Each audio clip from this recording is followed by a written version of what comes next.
Greetings, ma familia. All right, well, it's me, 5XP. We're playing the second session of Elder Scrolls. Let's get that up. Since they don't pay me, I figured I'd do it anyway. We're doing Elder Scrolls, the Betrayal of the Second Era. This is a chip theory game. And today we're specifically trying to test how well it works coming back out of the box when you save state. So in the box, this is probably one of the reasons I like chip theory games. They have little trays with little cutouts, so you can just place the tray as is, seal it up, lock it away. Now, when I was doing this, putting it away on last Friday, I noticed, well, that was odd, because if you look, let's see if I can get the light to glare properly here. This and this, these two pieces are for pegs. I'm like, well, geez, Joey, aren't there pegs here and here as well? So those you don't save. So those pegs, see, your XP you do save. Your current, and I don't even know why you necessarily need to save this, because that's kind of your character. You can just write that down somewhere and then put the peg back.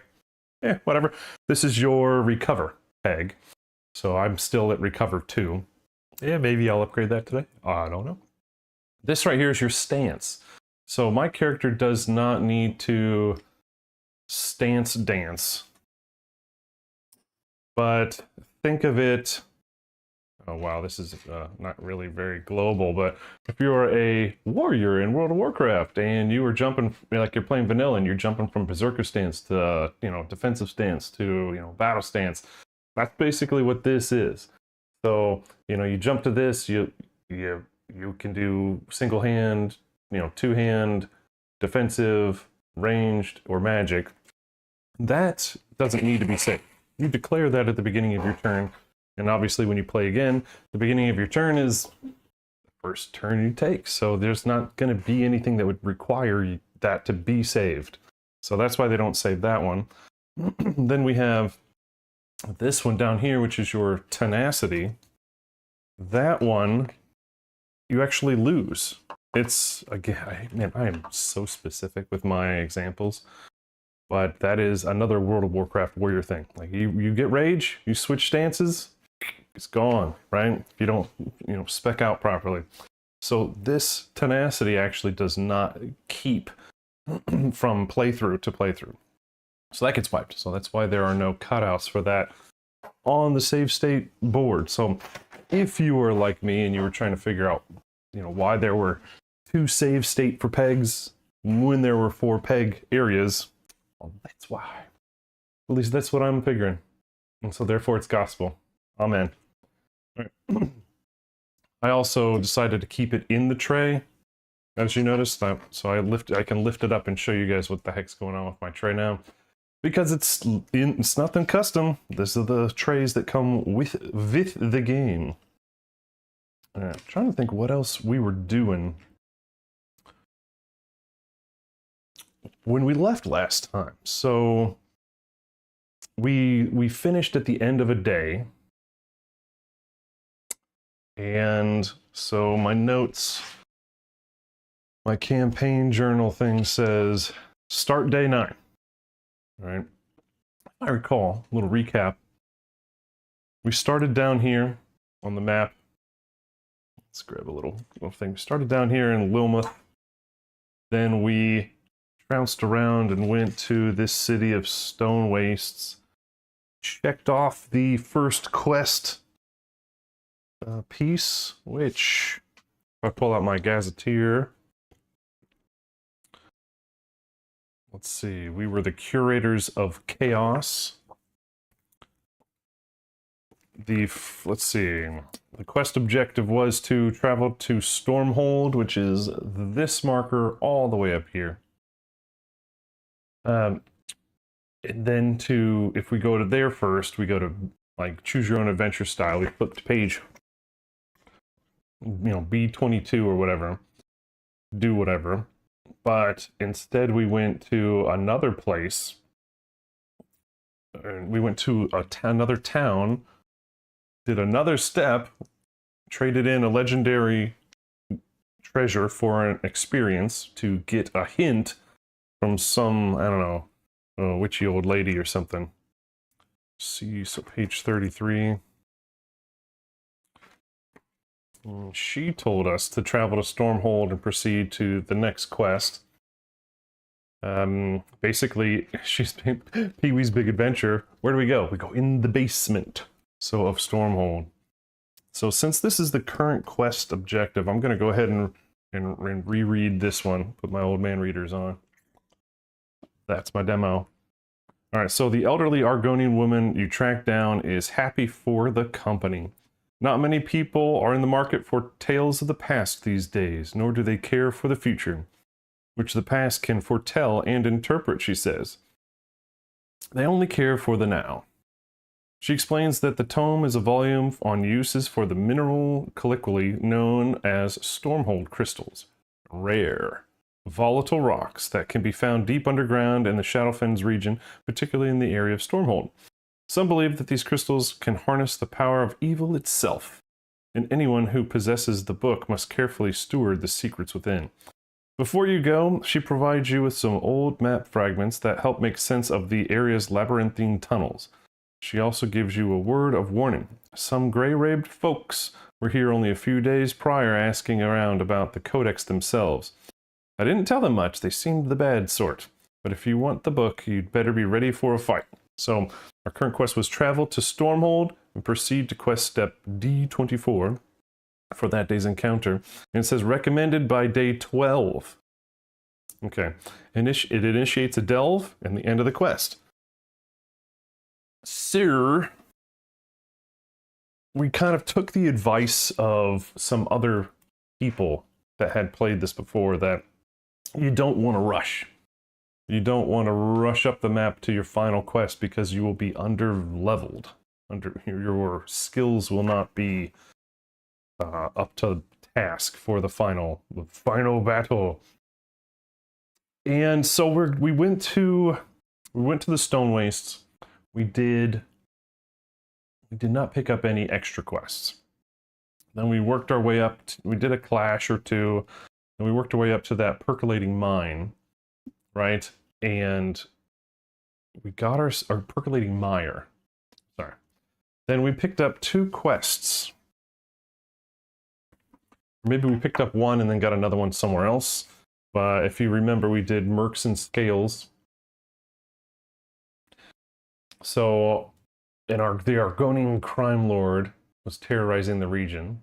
So we went to the nearest, let's see, this blue chip is us. We went to the nearest battle mark and initiated this quest.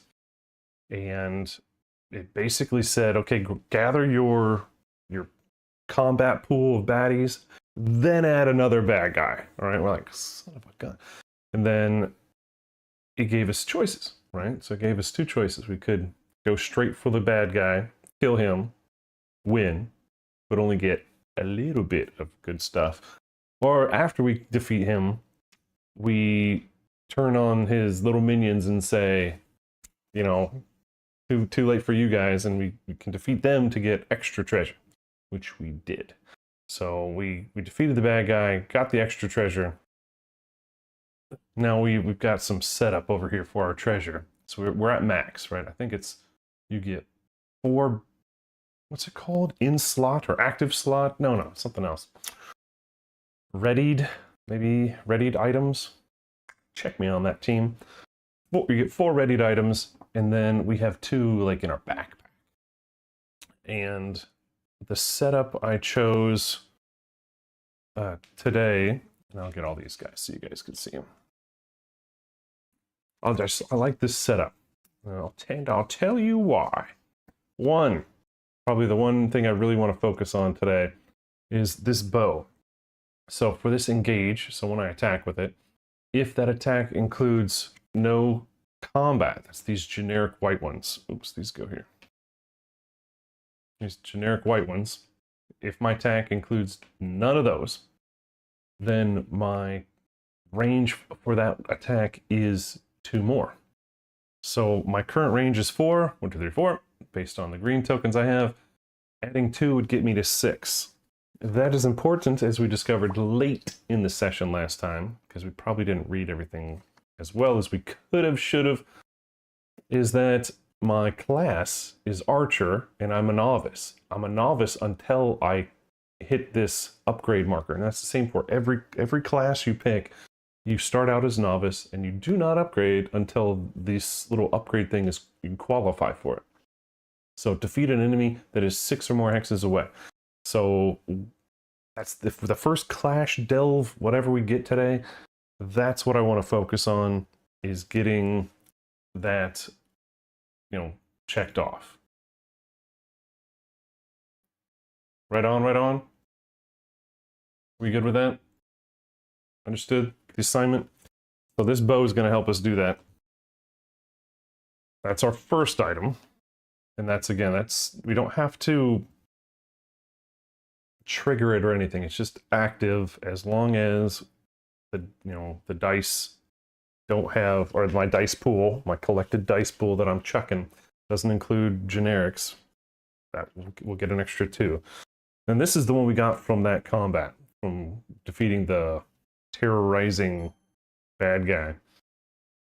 These sea giant gloves. So these are legendary. They are armor that go at the glove position for 2 tenacity. Remember, tenacity is like the too many bones. It's like bones and too many bones, the same chip theory style. So they want, the way the game works is, my ADHD rule explaining. The way the game works is you're rolling dice. The dice have good things you want and then tenacity on the other sides. So on a roll, you might get good things you want, or you might get the alternative, which is, in this game, tenacity. Tenacity is then pooled and then used for good things later. So it's not bad. There really isn't anything bad that happens. It's just dice. Dice are, swinging. So I can spend 2 tenacity, and it doesn't say when, but I believe you use items on your turn. So 2 tenacity, remove a status die from your cooldown track and heal for 2. So the way I read this is, if there is not a status die in your cooldown track, you would still heal for 2. It says, basically, for 2 tenacity, you can remove a status die and heal for 2. So status die trigger at the start phase of your turn. So it's whatever status die is in your cooldown track will have already triggered. So this is a way to remove something that is, maybe, if you're looking at my tray, maybe it's really deep in your cooldown track and it's going to trigger like for 4 rounds or something, and to very bad effect. So you just want to get rid of it. All right, then we've got Pearl Necklace. Get your minds out, I've got it. So for 2 tenacity, anytime when resolving your recovery step, recover 1 additional die for each legendary in my ready slots. Ah, there it is, ready slots. So with this one, this is the second legendary. So when on my recovery, I can add 1 more die, or so basically 2. I get, for 2 tenacity, I get 2 more dice to pull out of my cooldown track at the recovery step. That's awesome. This game is all about spending your skill die. They go in your cooldown track, then after a while you get them back.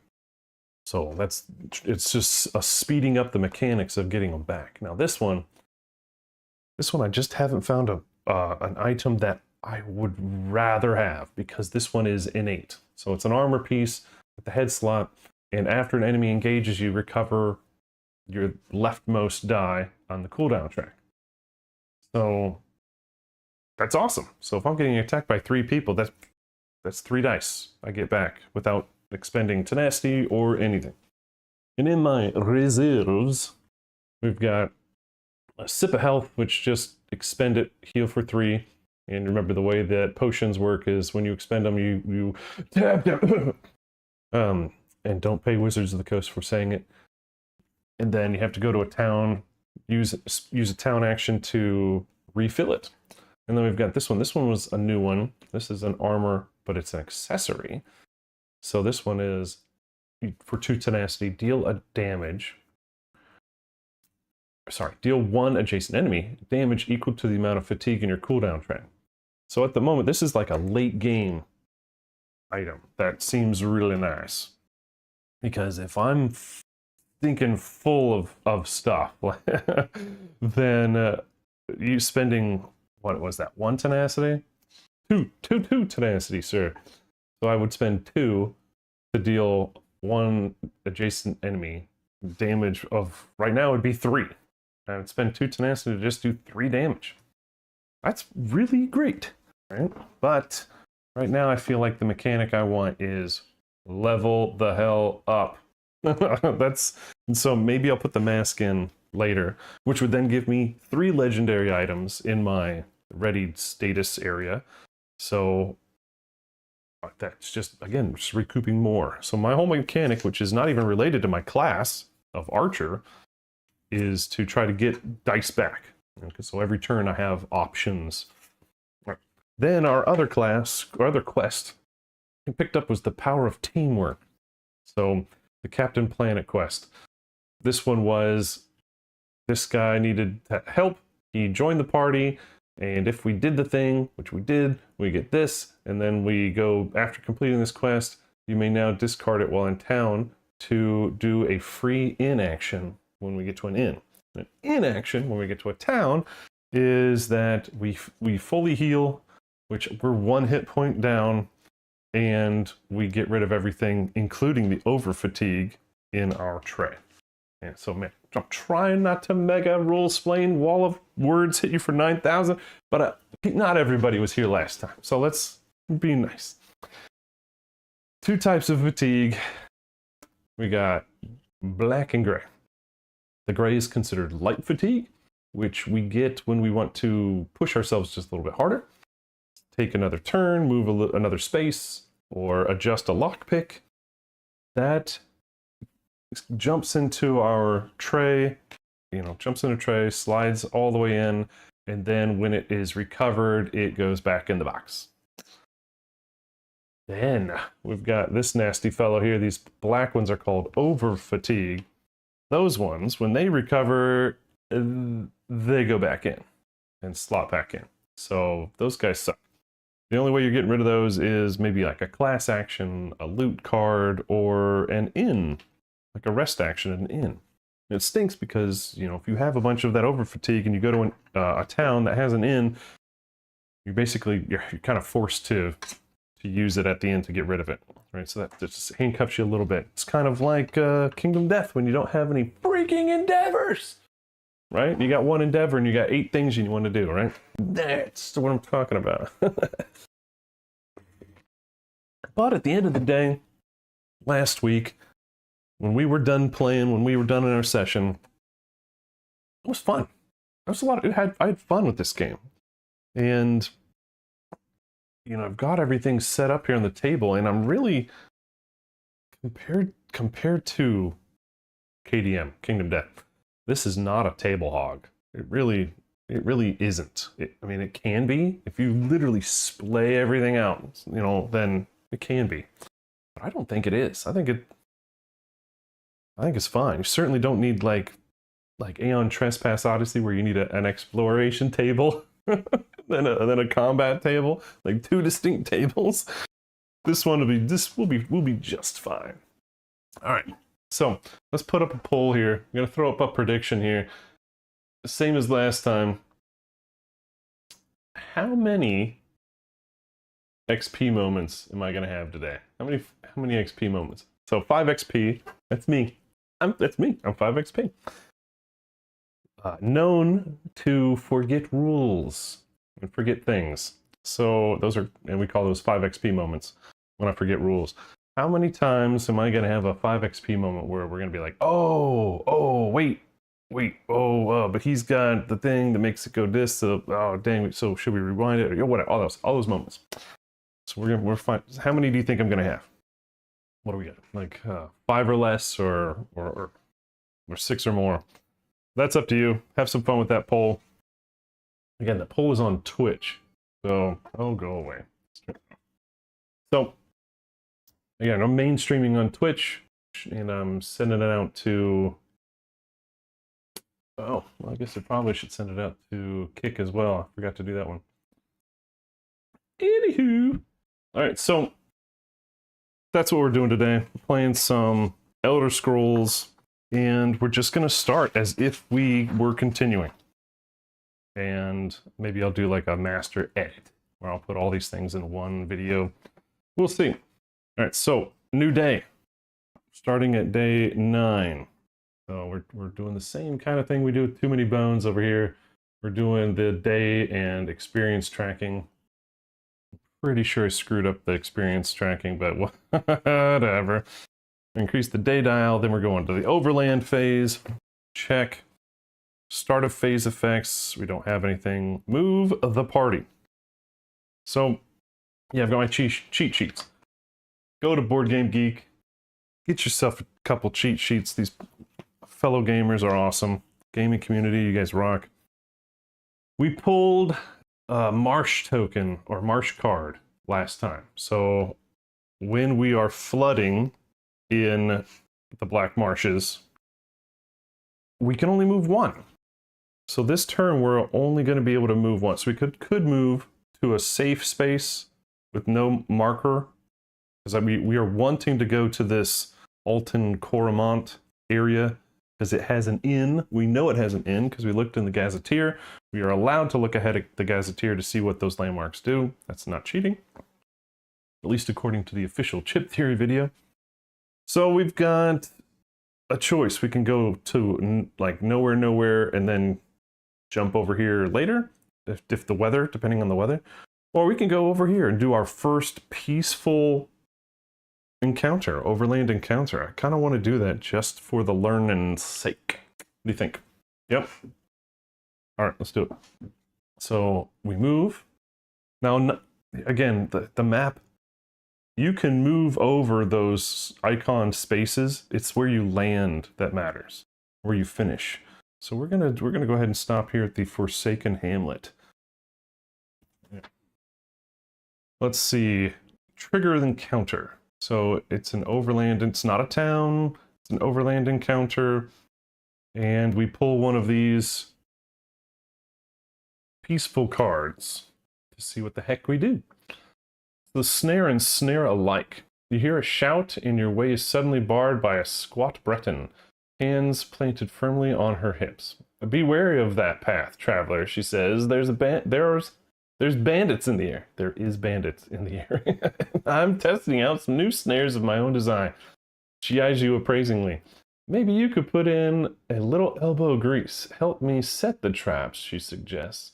After all, the more effective my traps are, the easier your journey will be.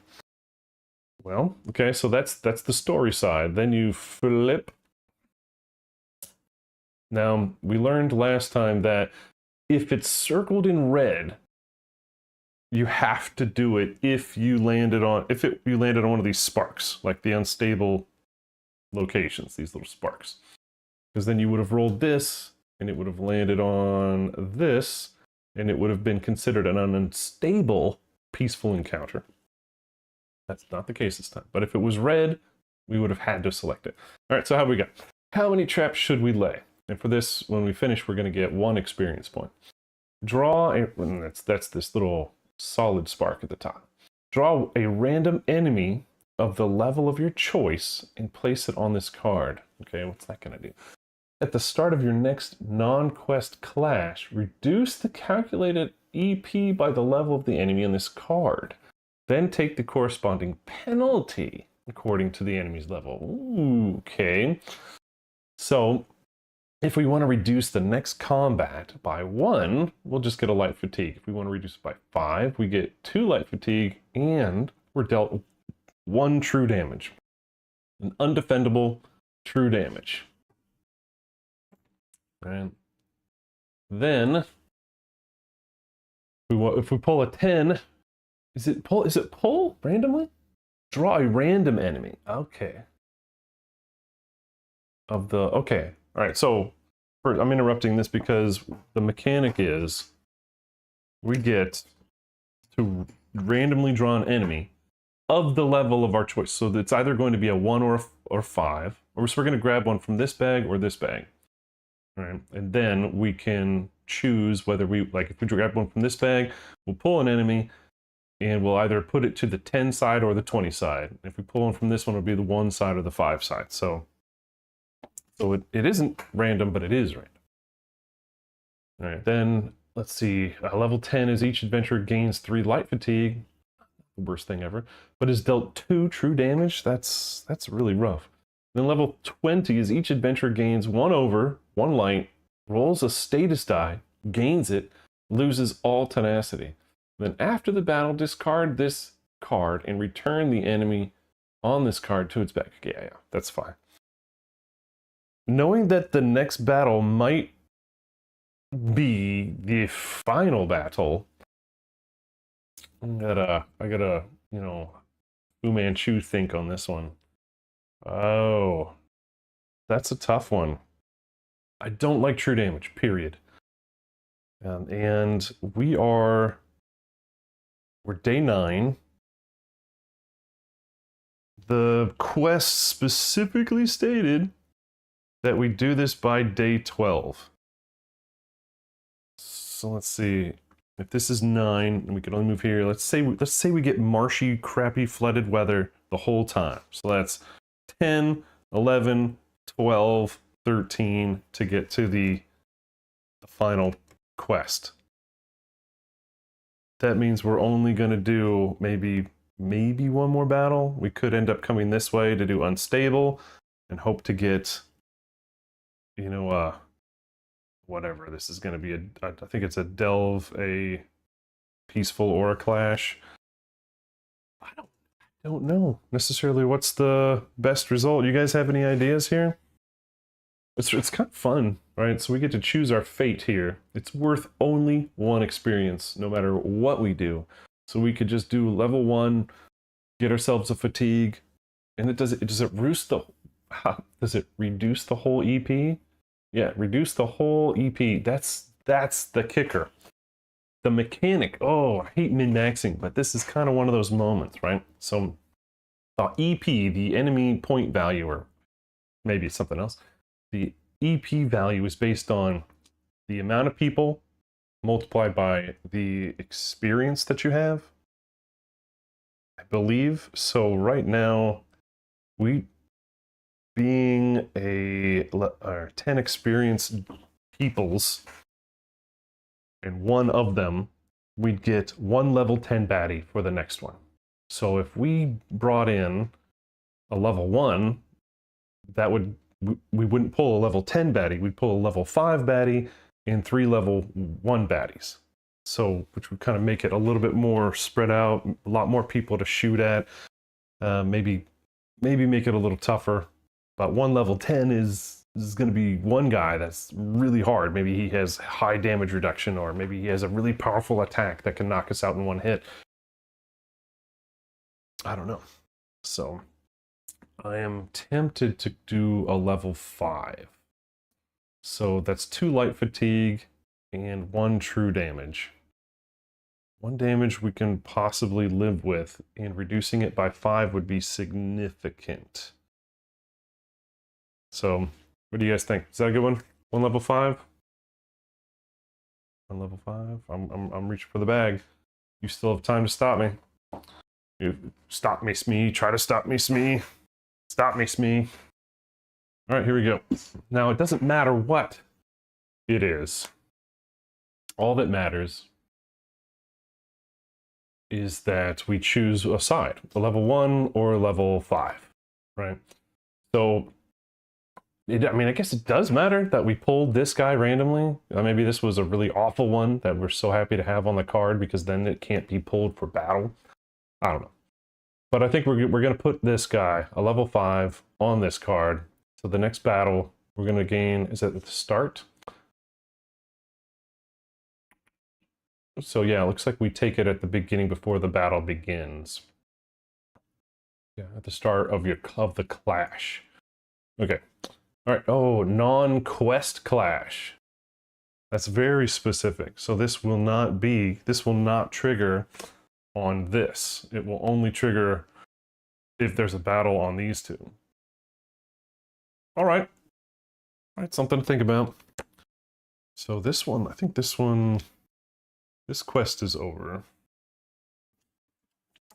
I don't think we do anything with this one. This is a reminder for our next in action, and this will be our reminder for the next battle. All right, so that was it. That was the peaceful thing. So that's pretty simple. All right, so there was no battle, and you get a reward phase. We didn't get anything for the encounter because we're only going to get this, I believe, when it comes into play. At least that's what I think. We don't get any bonus, no sky shards, no items, it was not unstable, so we don't get a reward for that. So yeah, moving on. We can gain advancements.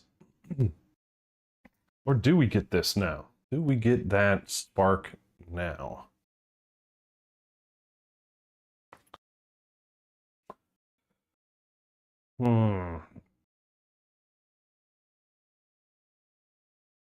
Yeah, I think by choosing and setting this down, we're going to get that reward then, as you know, because as if you were doing a battle, you'd get it after that battle.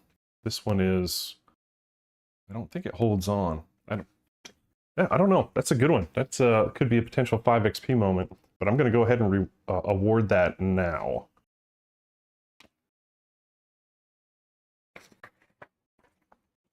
So then we can spend that to increase an attribute.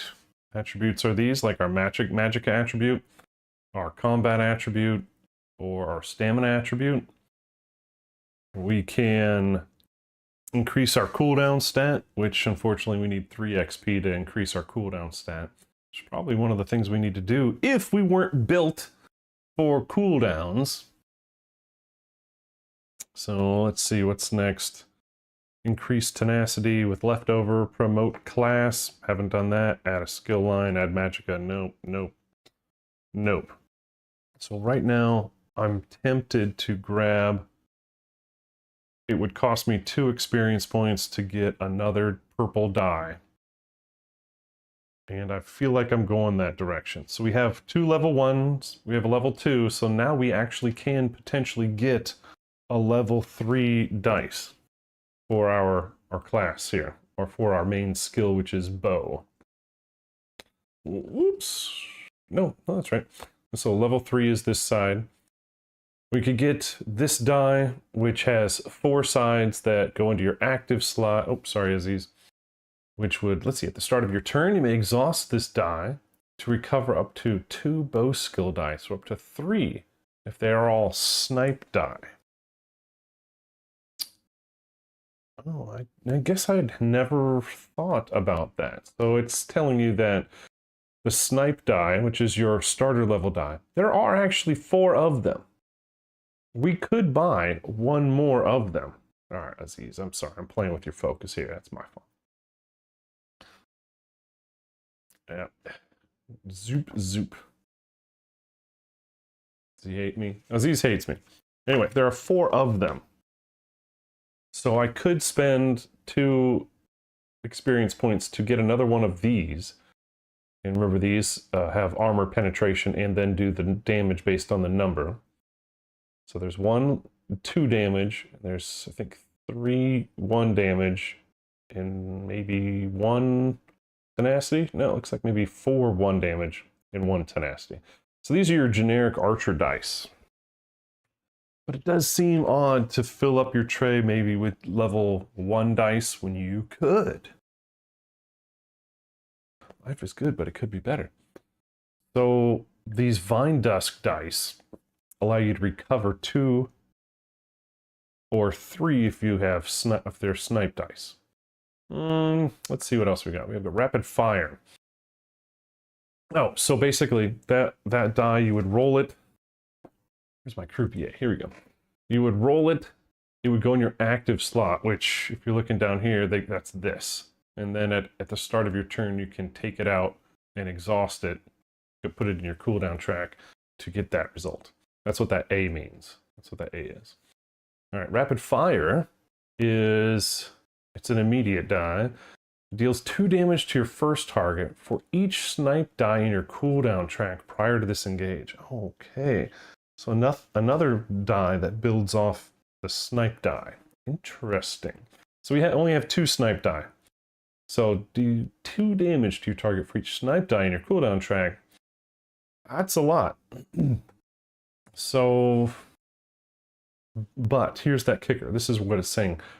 In your cooldown track prior to this engage. So all of your snipe die need to be in your cooldown track when you, at the start of your turn, or I guess after your recovery phase on your turn. If they're still in your cooldown track, then you do another engage with this die.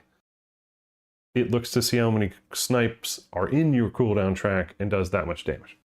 So basically, if you're alternating turns where you're throwing your snipe die on one turn, then you're throwing your rapid fire in your next turn, snipe die, rapid fire, snap die. Yep. So that could work out as a really nice combo.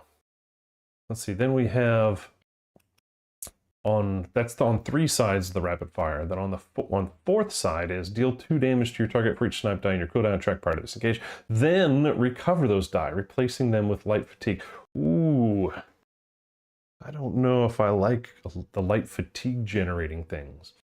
So, and then of course a cube has 6 sides, so 4 are rapid fire, and then 2 are tenacity. That's the understood. Right. All right. Or we could get an arrow barrage die, which has 4 of these, which is 2 damage to your target. Then choose to either roll arrow barrage again or exhaust it. Okay, why would we not want to roll it again if it does 2 damage to your target? Okay, let's find out. So that's 4 sides. One side is you must resolve this result. You are dealt true damage unless you drain all skill die rolled during this engage. Oh, there's your push your luck mechanic right there. Holy cow. This is a nasty one. So this is saying that if you get this side, awesome. Do 2 damage to a target immediately. If you don't get this, you might get this, which is you must resolve this. You cannot put it back in your tray. It is you are dealt 2 damage, true damage, so it goes through defenses. And any other skill die that you rolled with it are drained. That means they do not go in your exhausted cooldown track. They go off the board, like they are gone. They are exhausted. Or not exhausted, they are drained, which is a whole nother keyword. It would look like it would just have the letter D here, and I think it would be in an awful red something, red shape. So that's a tough one. I mean, I like the one up here. The penalty is like you get light fatigue. Like you're like, light fatigue, whatever. That's not the worst thing in the world. But then to drain, let's say you rolled,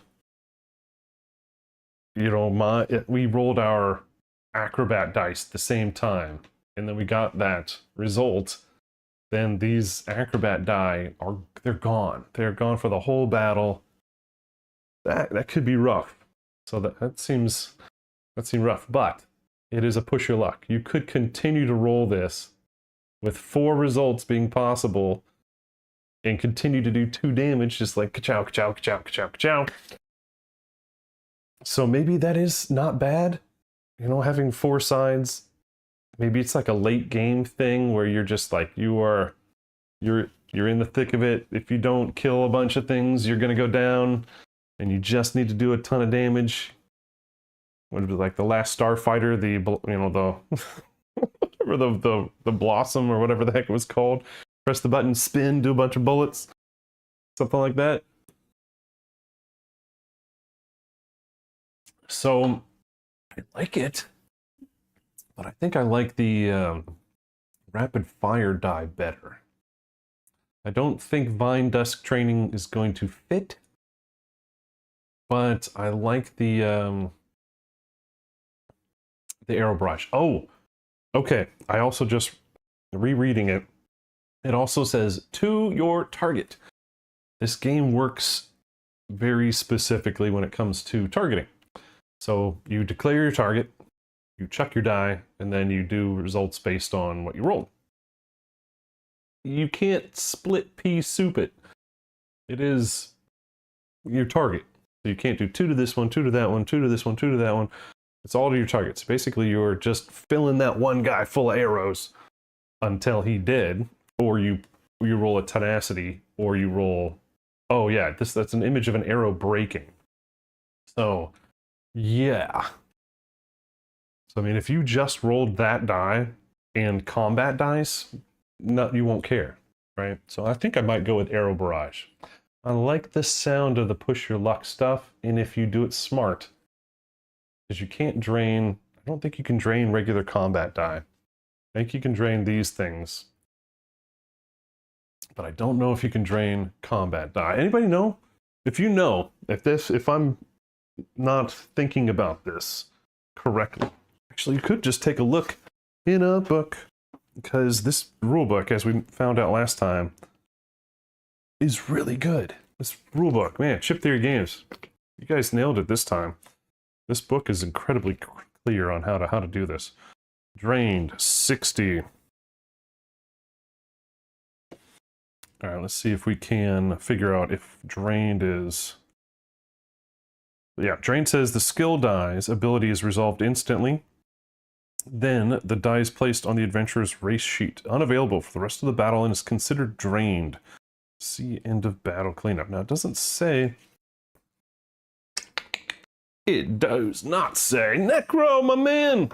I have to pause. Time out, time out. Hey, Necro. I don't know what's going on. I'm not getting alerts for your streams. I've got to go into my settings and figure out what's going on, because I just went on Instagram or something like that and saw your, like, hey guys, I'm live.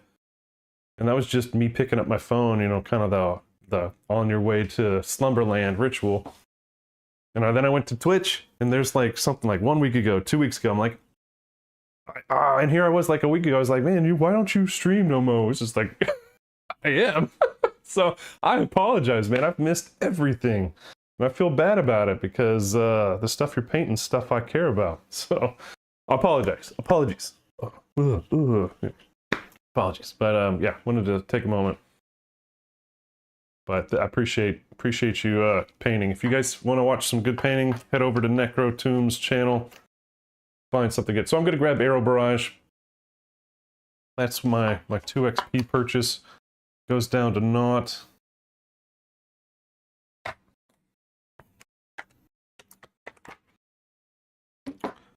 And what does that look like? That is this one. So it tells you the level at the top. There's the broken side. We don't ever want to see that side again. So everything else is, yep, and then one, so 1 tenacity and 1 broken arrow. That was a bad move. We won't talk about broken arrow. There you go. So now I have 4 dice up here. So I have some options. Specifically, did that to try to work on this. Remember, because as long as there are not combat die. What's the wording again? If it includes no combat skill dice. Ooh, it does say skill dice. Combat skill dice. So maybe they do get exhausted. Okay, we'll just say they do get drained then. All right. That's it, I think. I think we leveled up. End of day, activate province effect. Oh, right. Where is it? Oh, so it's if you had a peaceful encounter, you look down here and you use that symbol, it is rainy. Rainy is, we get to move 2 this next time. Set the weather to rainy. Rainy is the party's base movement is 2.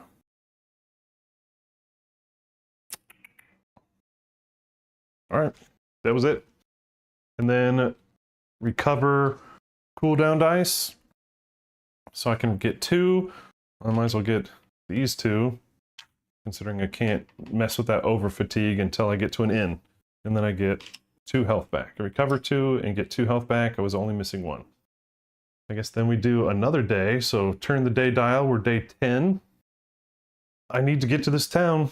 So move in there.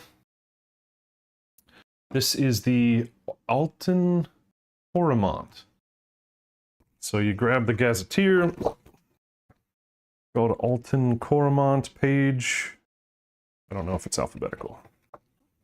Does not appear to be alphabetical. Okay. Oh, maybe it is. This is the traveling caravan and then the start of the towns. I'll read it first. We've got a port town. Port town. Oh, on the interior waterways. Literally, like, it's right here. The water is down here. How is that a port town? God, sorry. Should have kept reading. Port town on the interior waterways of Black Marsh, Alton Coromant is known for its distinctive landmark. A beached sailing vessel that serves as a variety of social and business functions for the city's, it says city's residents. Why would it quote that?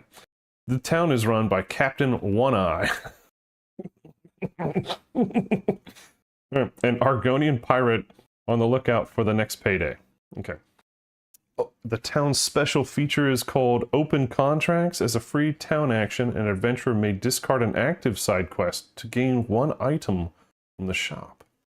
Then the town square is Smuggler's Trade. Discard an item, like a generic item, common item, to train any... What is that? Cloak and dagger kind of sneak skill line in the trainer bag. This is a well-supplied town. So we get, or we have to populate the shop, which has 3 common, 3 legendary. And we have to place those. I'll place those over here first. All right, the shop, which we haven't chosen to do yet, has a barbaric hickory shield. So, again, can only be used in defensive stance. It is type shield. Deal 1 damage to an adjacent enemy for each combat skill die that was placed into an active slot to disengage. So, sounds like you're just shield bashing. Its overtax is when performing the above effect, deal 2 per die. Right. So, and then remember, overtaxing is basically you're breaking it. So after that it gets used, it's a broken. Let's see. Adra Blessed Quiver. Ooh, I like the idea of having something like that. So it's a quiver, an item quiver, and it says X tenacity. As an interrupt, when selecting a target, increase your range by X. And that's if you're in this stance, which you would be if you're, using a ranged weapon. You could spend X tenacity to increase the range by X. And that would be a legendary, which would count for my little, recover farm. It might be a direct upgrade for this, because I could burn 2 tenacity to increase the range by 2, and I could roll combat skill. Ooh, okay. So that's something I want. What else we got? Oh, we got consumables here. Let's do this. This one's not. Frog skin pouch. So using 1 tenacity as an interrupt while taking a shop town action, gain an additional item. I think that would be nice if I was multi-playing this, or multi-handing. But I've only got 1 character in this, so I don't think I want to use an active slot for that. All right, now here are my consumables. Not a big fan of consumables so much so far. Skeever Gumbo. Discard the item, then remove all over fatigue from any one adventurer's cooldown track. You gain tenacity or heals for the equal amount. So if we'll see. Let's see, Psychic, basically, order, I guess pigs in a blanket, I don't know. Discard this item, remove a collective total of 4 hit points chipped from any pet in an adventure's ready slot. So the mechanic they have for pets is they don't last long.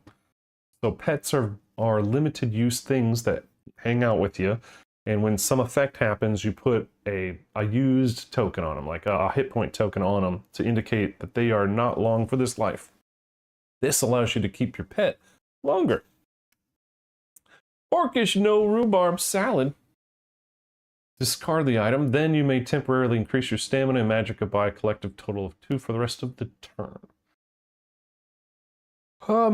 Yes, yeah, I mean that would be nice, a little boost, but not what I'm looking for. So those are my 3 consumables. I think there's one very obvious one, so I will be taking a town action to get that quiver, because that would give me 3 legendaries.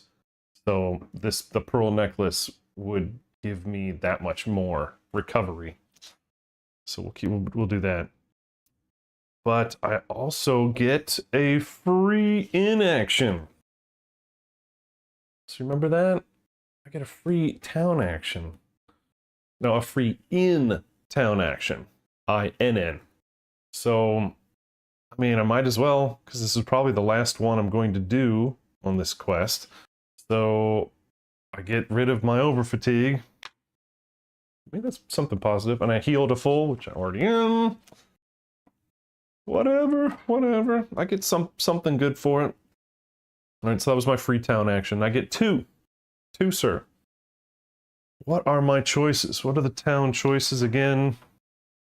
Town choices are shop, trainer. Alright, so you're supposed to always, because of the trainer symbols here, I grab 5. At least I think I grabbed 5. I could be doing that wrong too.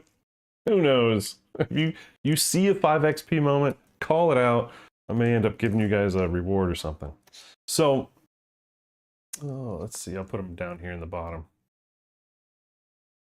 So, if this only had blue and red, I would have to take these yellow ones off, put them back in the bag. But since they have all 3 things, like, I don't know, sneaky, it looks like a little guy in a shadow cloak, a star, and a sword. So, like, all the main categories. So, I don't know. I really don't think I'm planning on getting another skill line. If I were to get a skill line, it would probably be speech. Not doing two-handed, not doing heavy armor, not doing Adric summoning. Though that Adric I think it's Adric. Daedric. Apologies. Daedric summoning is really cool. Its #1 skill die is like doing true damage around you. That's really nice. But no, I don't think so. So town actions are shop, trainer, inn, quest, guild kiosk, town square, alchemy stations. Don't need the alchemy station.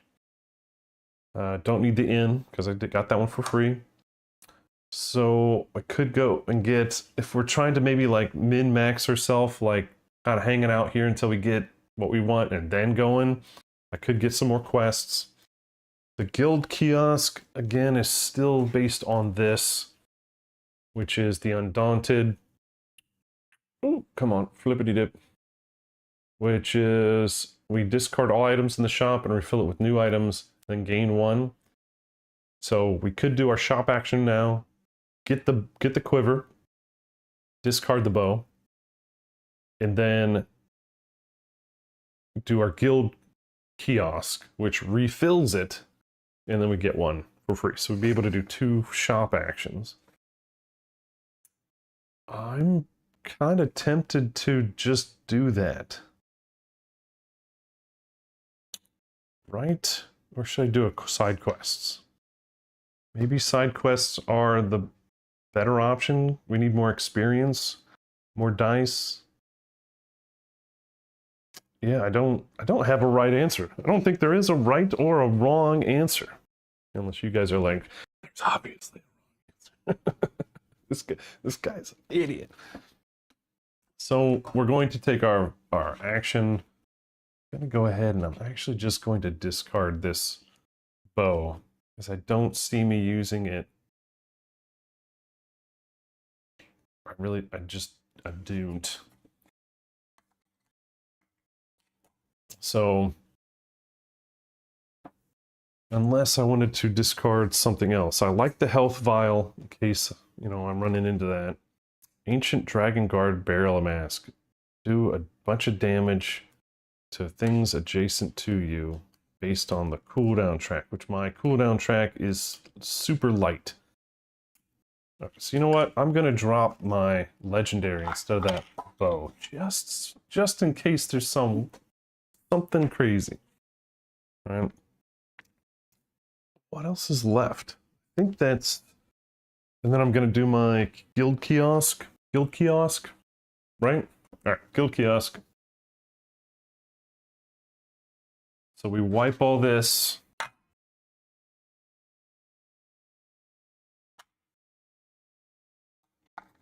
We grab a full restock. Full restock. Let's see what we got. What are these? These are the legendary ones first. So a Kothrengi Leviathan Bugle.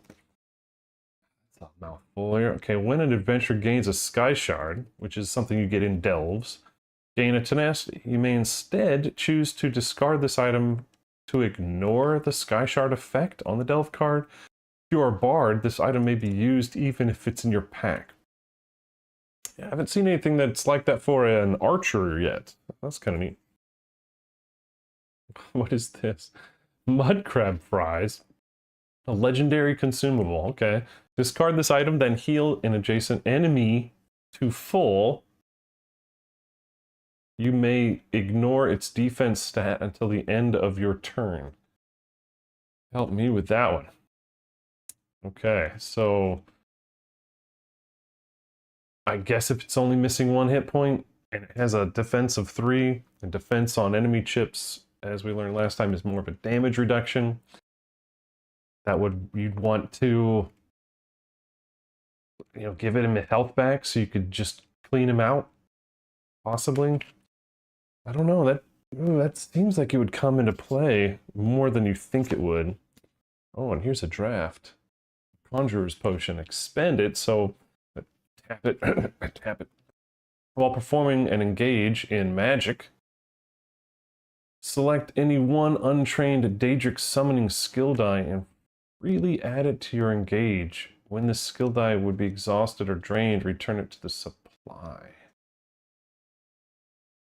Interesting. This is really cool, actually. So obviously expend means you only get it once, you know, for your battle, but until you go to an alchemy station like this, but you expend it, you grab any one untrained Daedric summoning skill die. So if it's not in your kit, you can grab any Daedric summoning, which I think are these light blue ones. That would be crazy. Because that seems overpowered to, like, mad overpowered. So here's the basic one, the level 1. That's do 1 or 2 true damage, or, you know, then maybe 1 to yourself. You could even grab, so you can help your teammates with their movement and combat stats, or you can summon.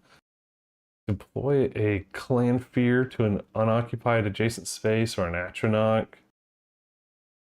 to an unoccupied space. That seems so powerful. Select a level 1 or 5 enemy from the defeated stack. Deploy it with full hit points to an unoccupied adjacent hex. This unit is now a companion and removed at the end of battle. So, but it keeps it at level 1 of 5. What? So obviously, here's the downside, potential downside. Oh, welcome back, Necro. Welcome back, bud. There's only, if you do summons, each die only has 4 good ones and 2 tenacity. So you could drink the potion and have a 40% chance or whatever to do absolutely nothing.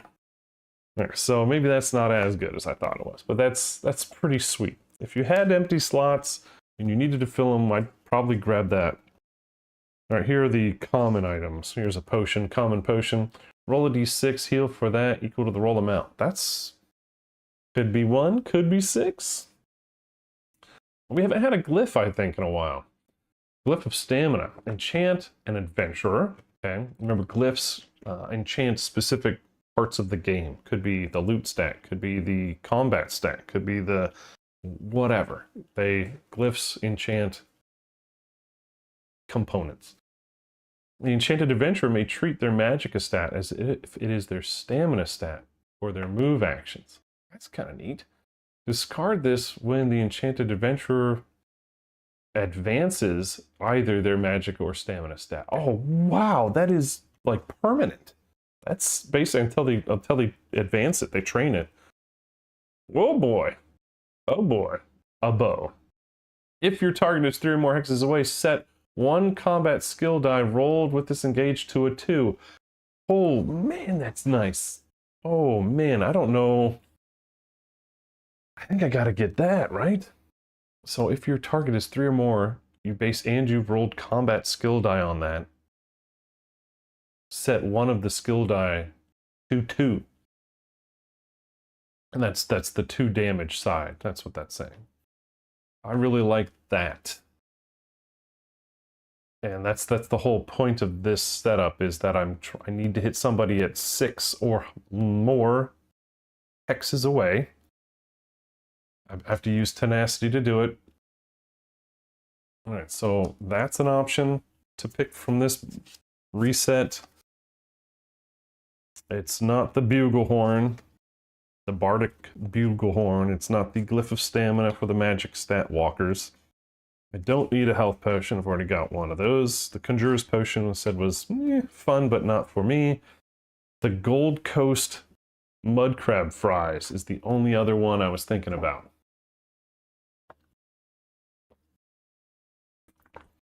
And that specifically, it's pretty circumstantial. That's if you're going up against a beefy boy. Maybe you can't get past his armor. Oh, but it's also very specific. Adjacent enemy. If they're adjacent, can I do any damage to them as an archer? So I think we're gonna have to throw that away, grab the bow, and I think we're just gonna be replacing the other bow. All right, so we got a new bow, and a new quiver from this town, and I am excited.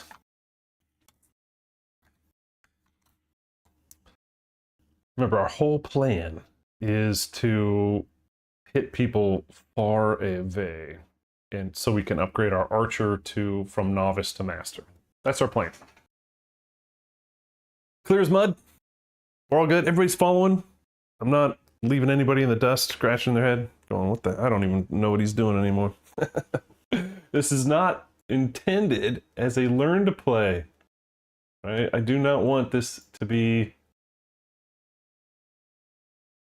just as thought of as like a learn to play. You are playing along with me. All right, so my 2 actions were shop and shop, basically. So I'm not training. We'll put those back in the bag.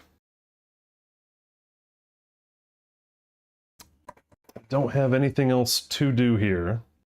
I didn't grab side quests because I'm probably going to jump into either this unstable or this attack space next day. Yeah, I think we're good.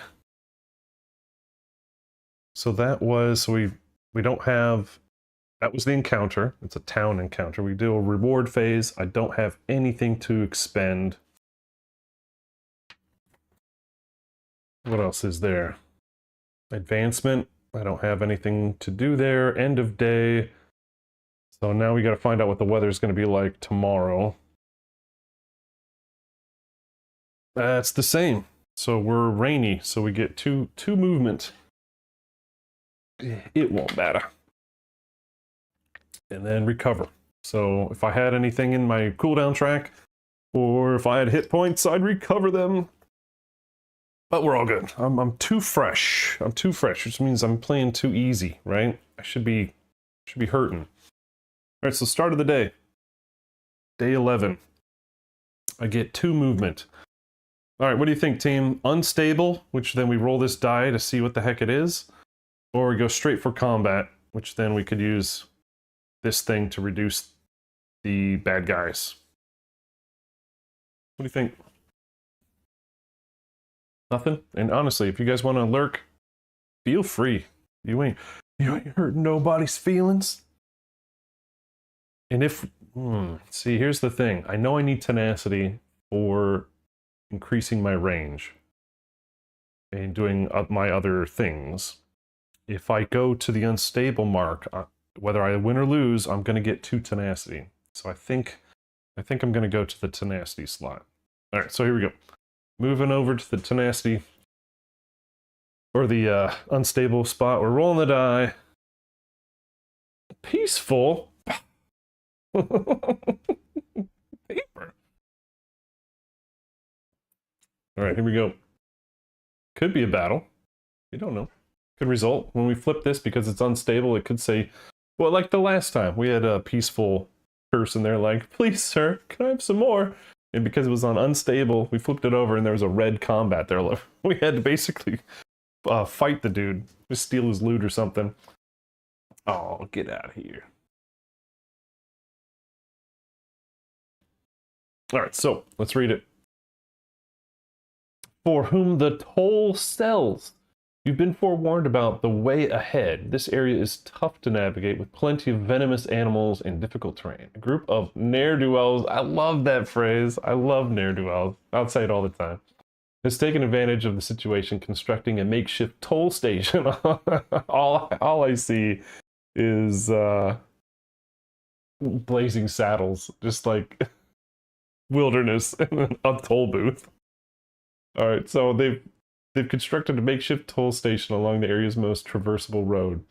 You're in no mood to give up your hard-earned coin, so you're left with a couple of options.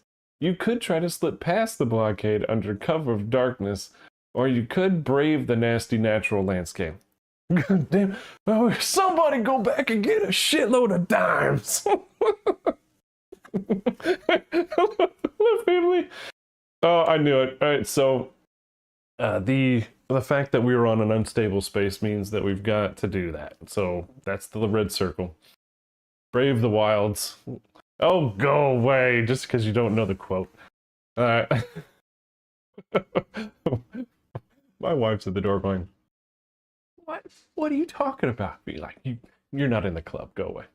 All right, so Brave the Wilds required 1 XP for doing this. Each adventurer must roll a status die. That would be me. Status die are all the same. There are 6 status dice. That's it, right there.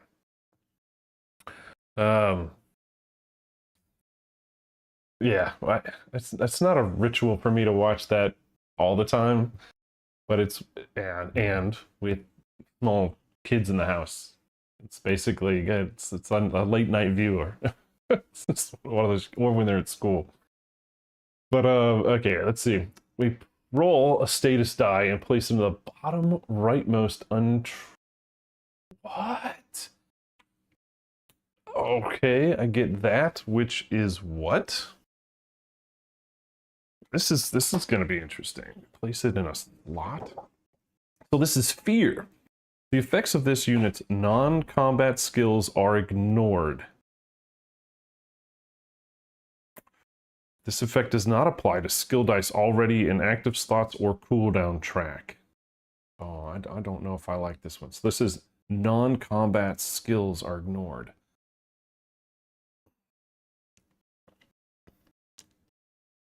So I assume that doesn't mean combat skills.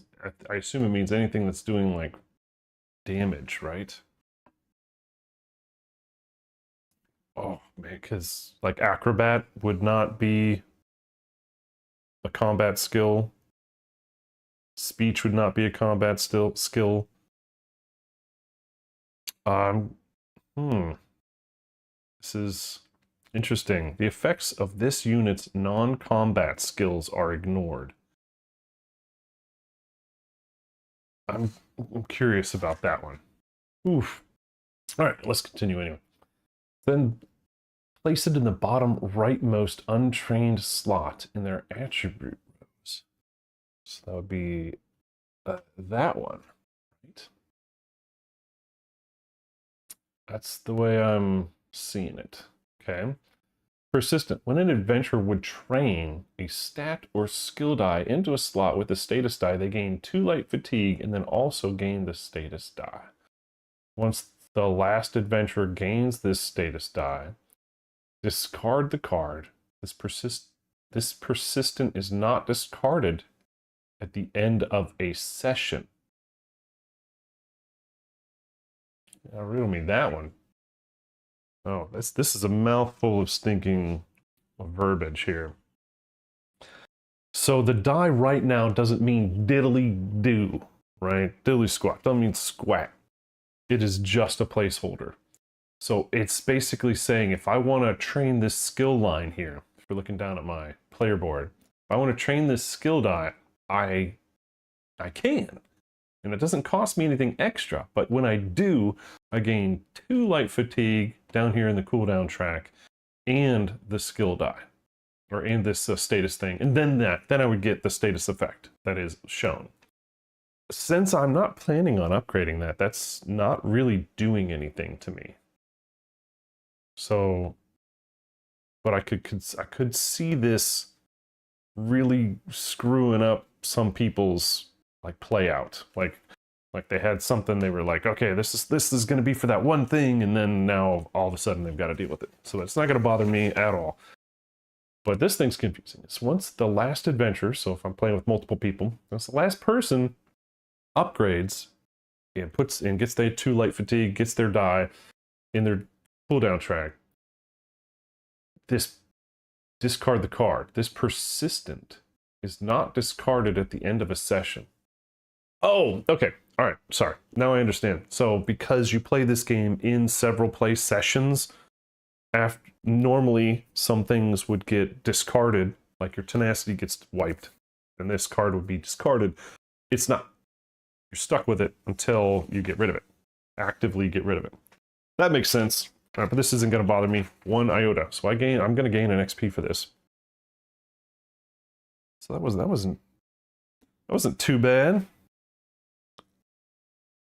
All right. Easy peasy. So now we're on the reward phase. Gain rewards, gain encounter XP. So I gain my encounter XP. And now I'm max tenacity because I did the unstable space. That's about it. I'm not going to use my XP right now, am I? No, sir, I am not, because I only get 1. The next thing I'm probably using experience on is, let's see, I would have to get 3 to increase my stamina stat, or what's it, 2 to increase my combat stat, or 3 to increase my recovery stat. So those are the things that I'm looking to do next. All right, so we'll get there. Then what do we got?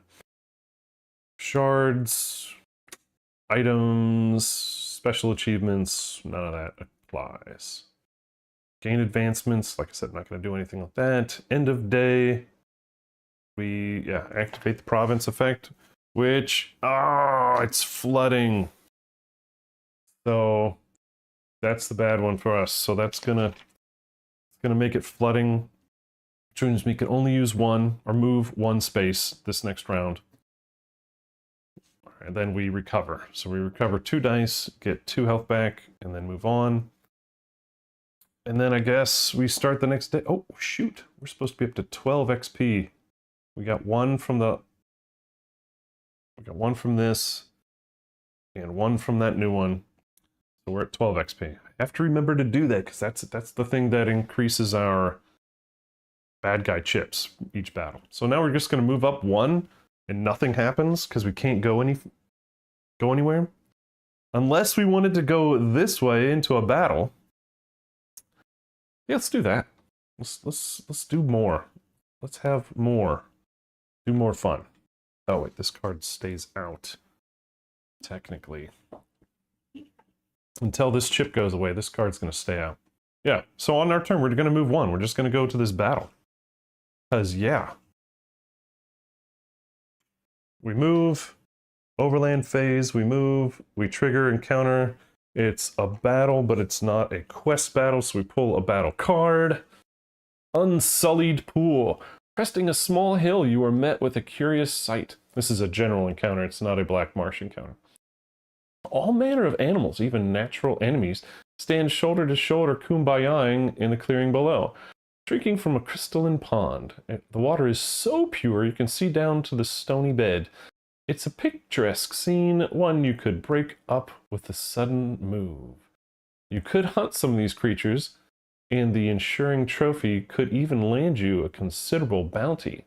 On the other hand, there must be something unique about the water in this pool. Maybe it's worth taking a sip instead.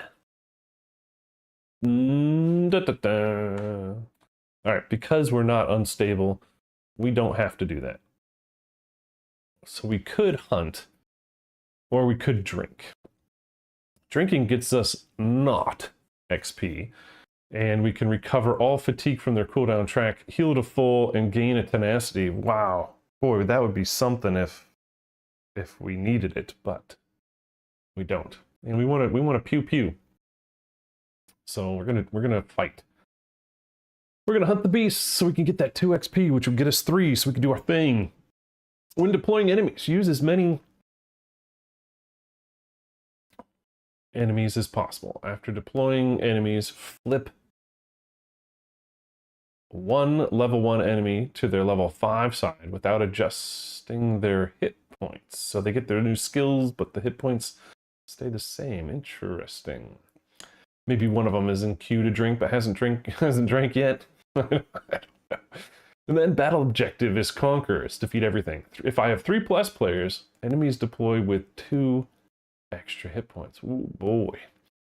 Oh, this should be fun. This should be fine. Well, we can get the town out of the way. We're not even in the town. And it looks like we use like a regular battle mat. So this shouldn't be too bad. So we're going to go to... Oh, wait. We got to figure out the day. Or not the day, but the XP. So we have 12 XP times 1. So 12 points of bad guys. All right. So... Ooh, that's going to mess up our plan. Because we have to remember about this thing here.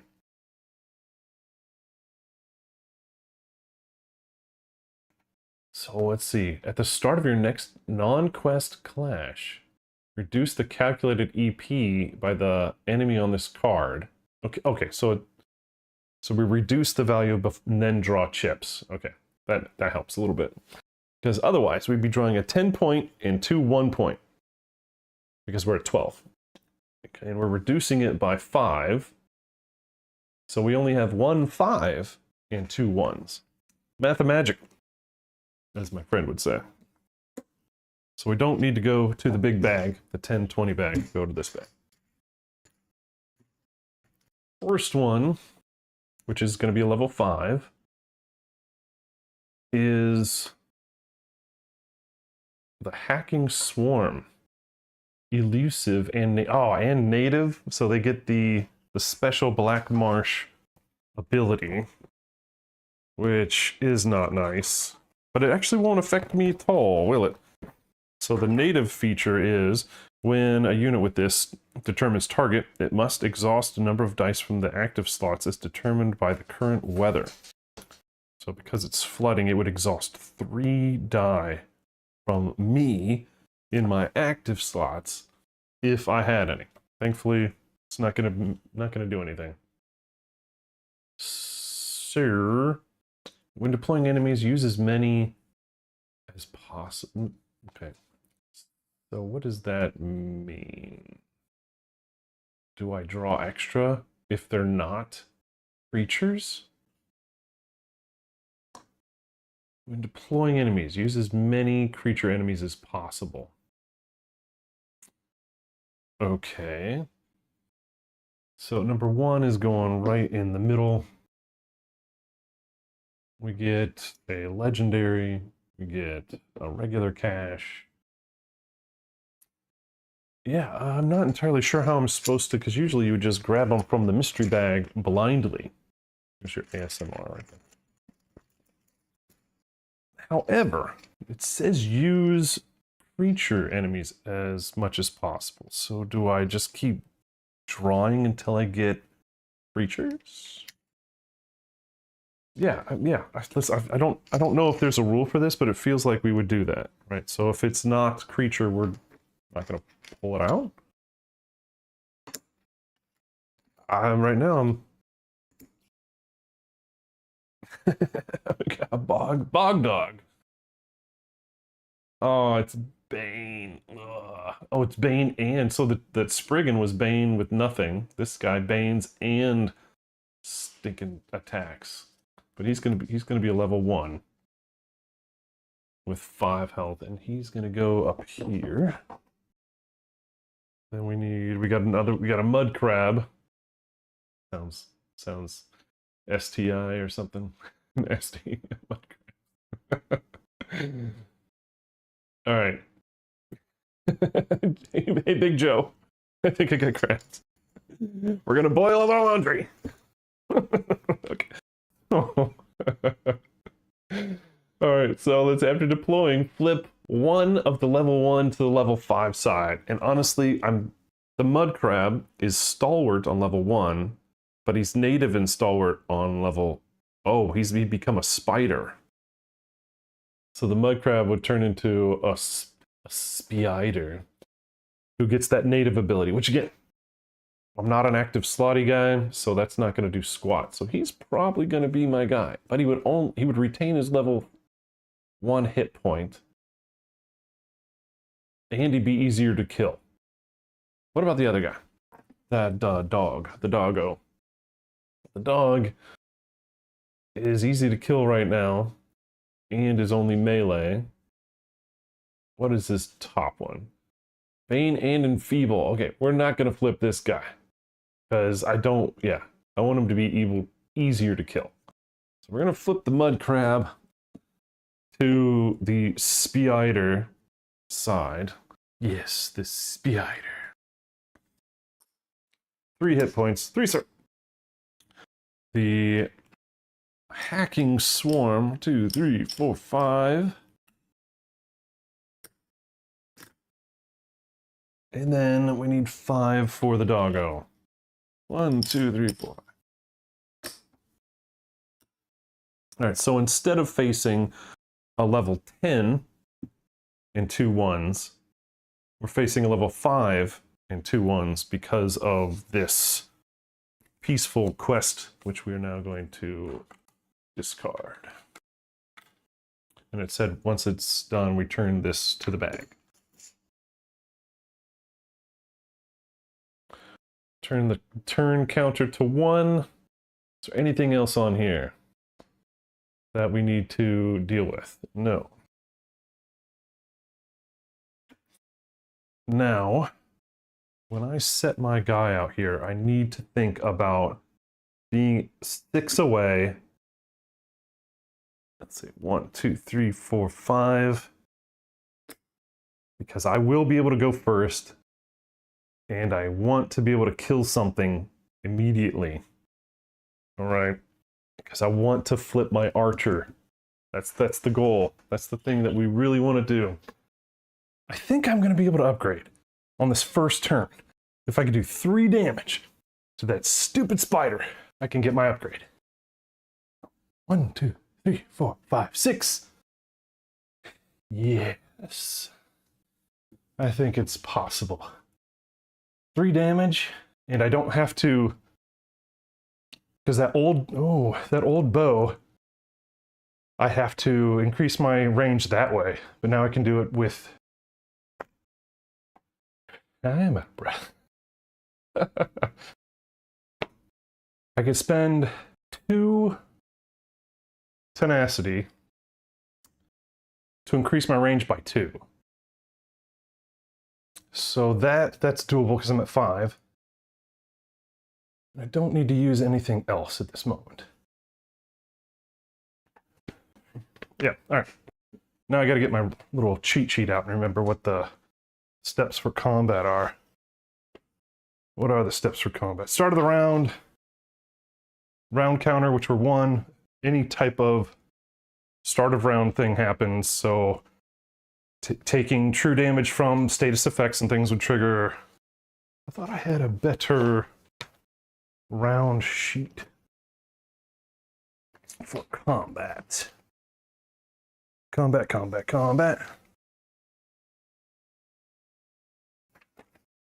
Well, I guess not.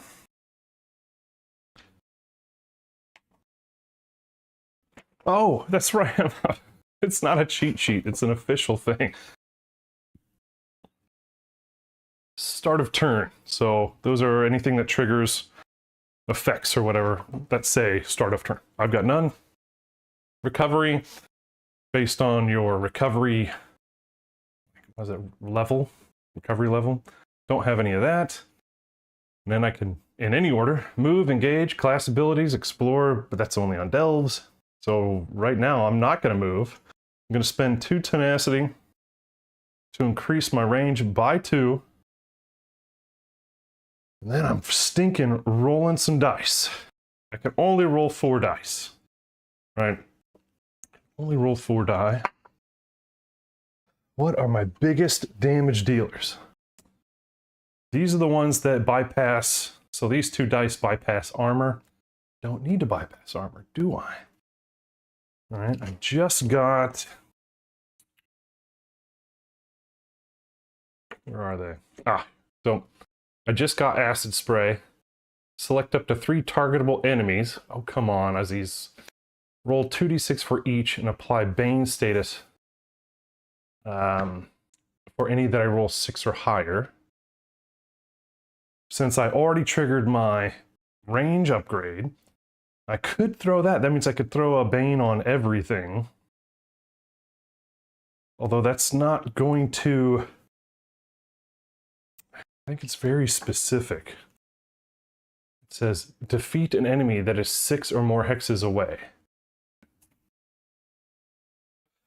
Well, so defeating an enemy just means it's removed from the board, probably through combat.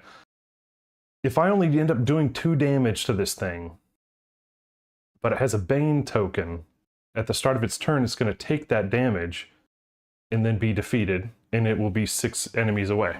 That's got to count, right? Totally. We're counting it. So I'm going to throw combat dice. I'm going to throw acid dice. And I have one other that I can throw. We just got that new one, that arrow barrage. I don't know if I want to spend that right now. Yeah, I don't want to spend that right now. I'm just going to throw one of my regular... All right, so I got 4. That's based on my stamina stat. So I can only throw 4. Good luck. We need 3 damage here. 3 damage and or Bane token. Right, here we go. Oh, this is horrible. This is the worst result. I did 2 damage, right? And the rest are tenacity. Oh my gosh. So I do only 2 damage to that guy. Let's see, this is the... Alright, so the tenacity shows up here. So in Too Many Bones, the other Chip Theory game, if you got tenacity here, it wouldn't really matter. You could just choose not to roll those.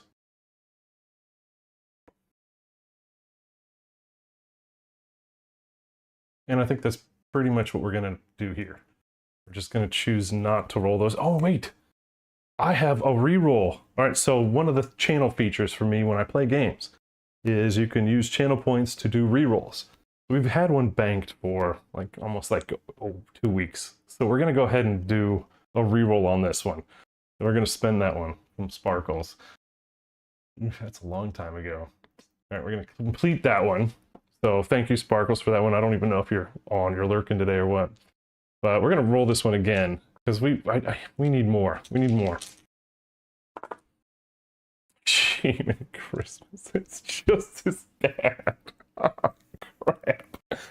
So this one's the same. So this is just awful. All right, who voted for Hell's Yeah? We're not going to get it. So we get 2 damage. Is there any way for me to increase that damage? Is there any way? I could spend 3 lethal. Oh my gosh. Oh, we're gonna, well, so you wanted me to roll this one thing one more? Okay, we're gonna do it. All right, so Necro just gave me one. So roll this one more time. All right. So yeah, you can bank it for later, or you can say re-roll that good one. Or you can say re-roll that bad one, whatever. There we go. Let's go. Okay, there we go. Okay, we got it. We got what we needed. So we're doing 2 damage from regular combat die. All right, so we're putting those in our tray. We're getting 1. No, because we got a successful face on this die, we pick 3 targetable enemies, which is everybody. And we roll 2d6 for each one. I don't want to keep this. I don't want the tenacity from this. We're just going to put that back. At least I think that's how that works. I'm not sure. So we have to start with this guy. Let's do this guy first. If it's a 7 or higher, he gets a Bane token. 7 or higher. So we will be successful in killing this son of a gun. So we did 2 damage to him. He has a Bane token, which will tick true damage at the start of his turn, which will kill him. All right, we're doing the middle guy. We're doing the middle guy next. 10. So he gets a Bane token. Nice job, Necro. My hero. Hero of the day. And the top guy gets, all right, that's 3 successful Bane tokens. That'll help. Now, unfortunately, these will go away. These don't just stay on them. Just too bad. All right, and then this goes in the tray down there. Then I can move. I don't know if I want to move. Now, bad guys move 2 by default, and then their range is determined by this little chevron, this little flag thing here. So he's only melee. So he's going to try to move 2 spaces towards me on his turn. What about this guy? This guy's going to move, yep, same thing. The dog's going to move 2 towards me on his turn. And the crab, well, he's not even going to get a turn. So since I know that I'm not going to get hit, 1, 2, I'll move up 2. So that they cannot get to me on their turn. All right. Whew. Thank you guys for your stinking rerolls, because otherwise I'd be crying over here. All right, so my turn is done. And now it's bad guy turn. Let's start with, you always have to start with the highest level chip first. So he's going to go. He's going to get his start of turn effect, which is Bane, which is true damage, so no matter how much defense, then that clears. And again, he's going to move 2 towards me. Then look ferocious. I know, I love redeeming rerolls. That's the best. Then we're going to do the next one, so in our choice, he's going to take his Bane. He's going to die. Oh boy, did I just do what I think I did? I might have 5 XP'd a little bit. And we're gonna retcon this one. He died, but he's less than 6 away. I had to stay here. I had to stay there.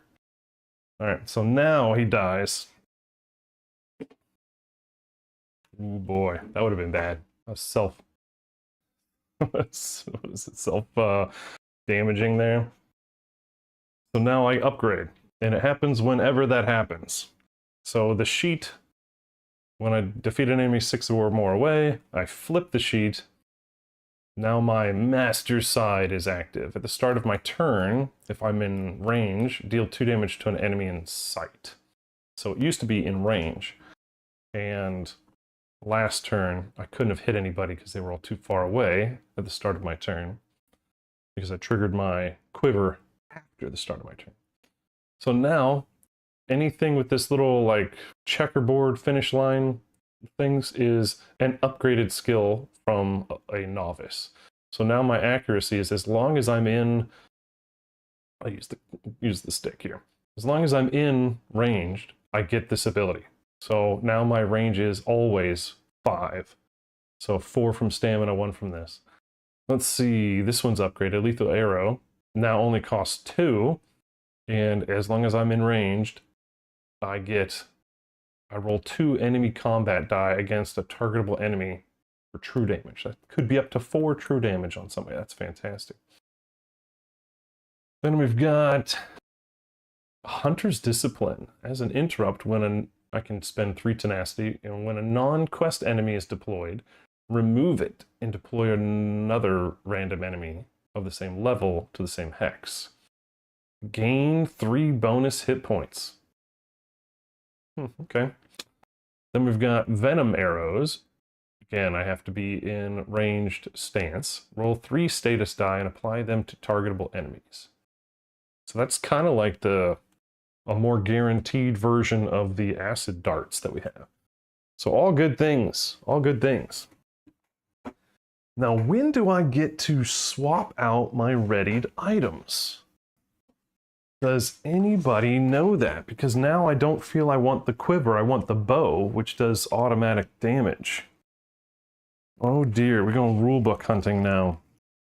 So what is this? What would it be considered? Items?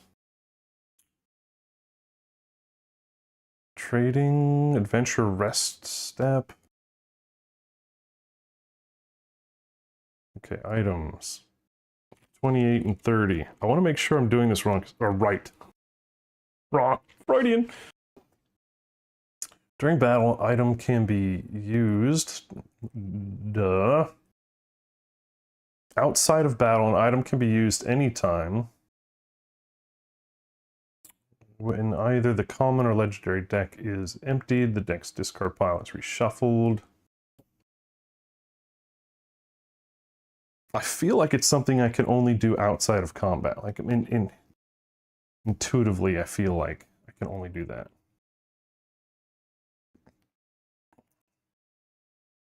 Your inventory is 4 readied. These cards can be placed alongside your sheet. Things that are not readied are kept in your pack area. These cards are placed over... Okay. During a battle, pack items cannot be used and must be stacked outside of your mat. You can move items between your pack and readied slots when you are deployed at the start of a battle or during the end of day phase. Okay, so I can't bring in that bow now. I have to wait. All right, there. Timestamp that. Rule explain. Done. All right, well, that guy died. So now we're on to the next one. So he takes his true damage and moves 2. And waves his hands in the air like he just don't care. And then it's the end of turn. And that's it. So then we increase the time. We're in the second round. My start of turn stuff triggers.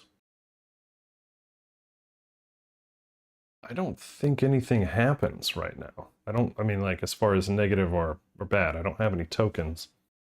So I recover my 2 dice. Or do I? I could get all my dice back, right? So my string of pearls is I can spend 2 tenacity and resolve, or on my recover, gain additional die for each thing. Or we have remove a status die from your cooldown track and heal for 2. Don't need that. Actually, I think I'm just going to shoot again. I'll shoot and move this time. But I'm going to use my volley this time, or my barrage. I do want to smoke him. And you know what? I think I might, because I'm going to be moving, play acrobat. This is the die that lets me move more while it's in my cooldown track, and this is the one that either does damage or heals me when I move. Okay, maybe not. Maybe not do that one. Let's do the regular snipes.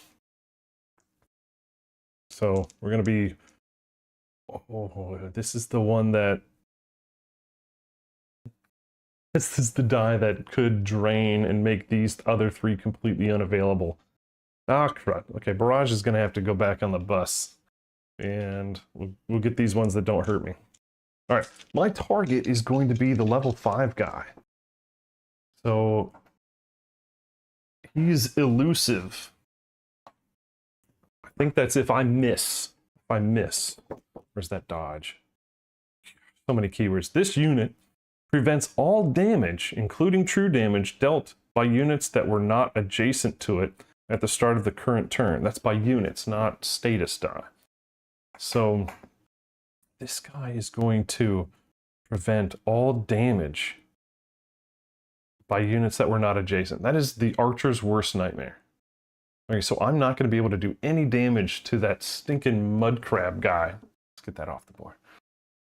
So the one that's right here, I can't touch him unless I'm adjacent. What about the doggo? He's the Bane. He's the guy that does Bane. And Bane is after units engage, apply a Bane status target. All right, I guess I'm shooting the dog. Okay, shooting the dog. Shimminink. All right. Today's a day for rolling tenacity. All right. Well, I can't do much here. I'll do one damage to the dog. Because, yes, why not? So that one goes in my track. Oh, did I not recover? I didn't recover. Whoops. I'm forgetting stuff all the time now, guys. Apologies. Now, again, these don't have to be slotted. All right. I could use a couple tenacity. So I'll go ahead and slot that one, gain a tenacity for it, and I'm going to put my... Because these are the ones that I need these to actually show something. I'll put those back.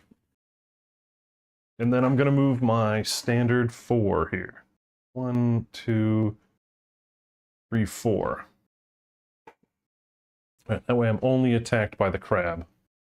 Now the crab, again, is elusive and native. So on the start of his turn, he's going to remove active slot dice from me, up to 3, which I don't have any. Then he's going to attack me with all his might. He's going to be rolling 3 combat dice against me. Yikes. Yikes. Alright, he could kill me in one swing here. Alright, 3. Alright, 3 dice. Only 2 total damage. I'm going to go ahead and take it. I have a special racial ability that in battle I can prevent all damage from one source one time. And if he would have rolled, mega damage, I would have been able to just say, nope. Alright, so he's done. Now this guy's going to move to 1, 2, not adjacent, can't do a thing. Start of the third turn. Third round. Everything going right? We're doing well? Alright. Alright, my toin. I am going to... I don't have anything at the start. I'm going to recover my 2 leftmost die from my tray.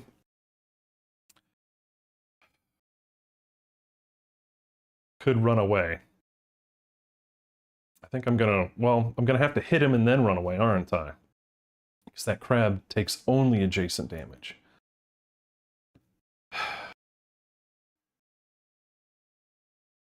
Okay. Yeah, that crab, I have to do damage to the crab right now. So, that's a bit of a pain, isn't it? So let's do the movement,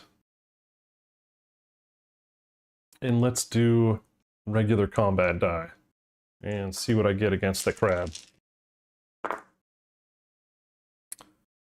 Well, that's not too bad. Okay, so 1, 2 damage, and I'm going to be doing 4 more movement on my turn as long as that's in my cooldown track. So 2 damage to the crab. He has no defense.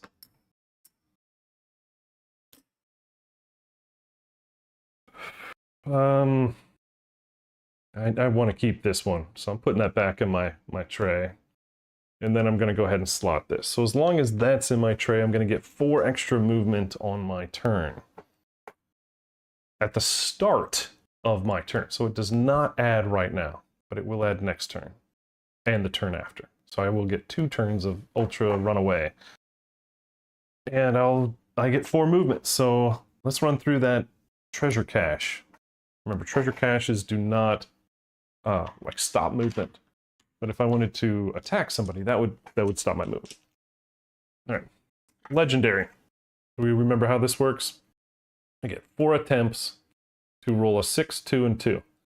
Before I can slot a die on the 2, 2, and 6, I need to roll a 2. So I get 4 turns. I cannot slot anything until I roll a 2. Huzzah! All right. Actually, I think we might have just unlocked it. So I rolled a 2, so we unlocked it. I'm going to slot that 6 on the 6, the 2 on the 2, and I'm going to gain 1 light fatigue to adjust that 1 step to the 2. Boom, unlocked it. Slot that fatigue. Wow, that was awesome. Now you're right, I could have spent 3 more turns trying to get that other 2, but what'd I get? I don't know if that would look great on me. I'm not gonna lie. That's sexist, dude. Seriously, stop it. Stop it. It's a joke. Okay, sustaining corset. I still don't think it would look good on me. I'm a lizard man with a corset.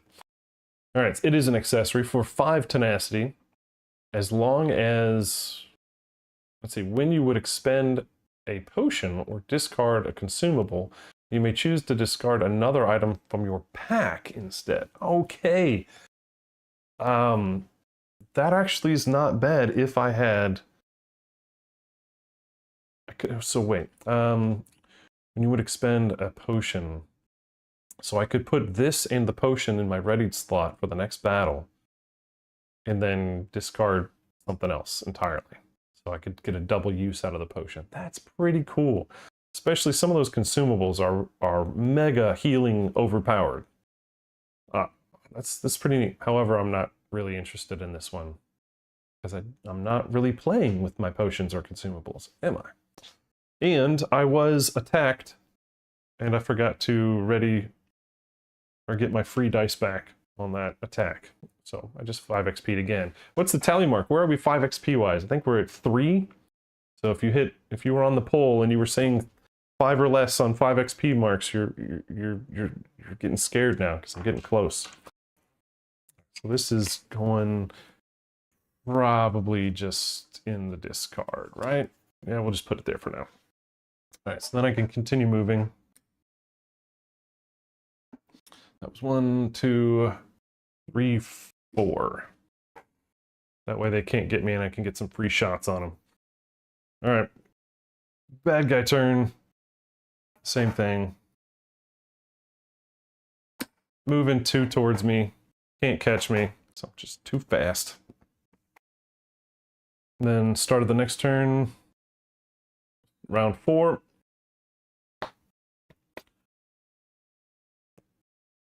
I might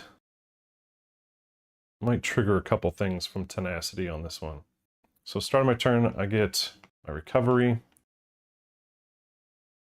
And then I can move 4 additional spaces this turn. what? Removing a status die and healing 2. I might do that. And I might also... No, wait, I want to keep that yellow die in my cooldown track as long as possible, so I'm not going to recover extra. At the start of my turn, being an archer, I do 2 damage to somebody that I can see. I'm going to do 2 damage to the dog because I can't do damage to the crab because I'm not adjacent. And let's see, what else do I want to do? I could Hawkeye and heal hit points equal to the number of enemies within range, which would be 2. I could lethal arrow to the dog and kill it. I have a lot of things here. I think I'm going to throw my acid darts, or attempt to do things with acid darts. I'm going to roll my move and attack die. I'm going to... What else?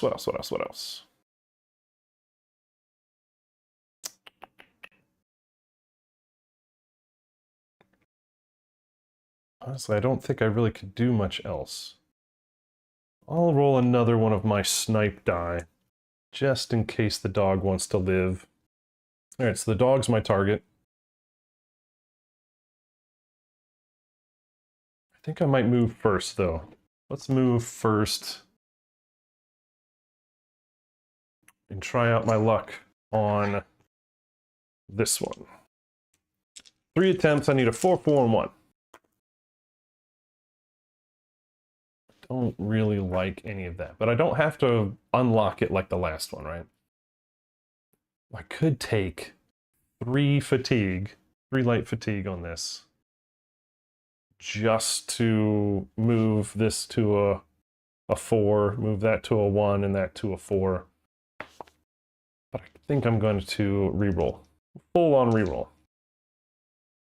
It is a common item after all. Okay, that's not that great. I'll keep a 4. Well, it's still the same thing. It's 3 fatigue to unlock this.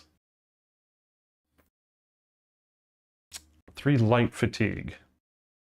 I think I'm okay with that. Why? I mean, why not, right? So 2 to turn that to a 4, 1 to turn that to a 1. 3 light fatigue. Light fatigue does go away when it comes to recover, so I'm not too worried about it. It's a bowl of soup. Jugged rabbit? Okay.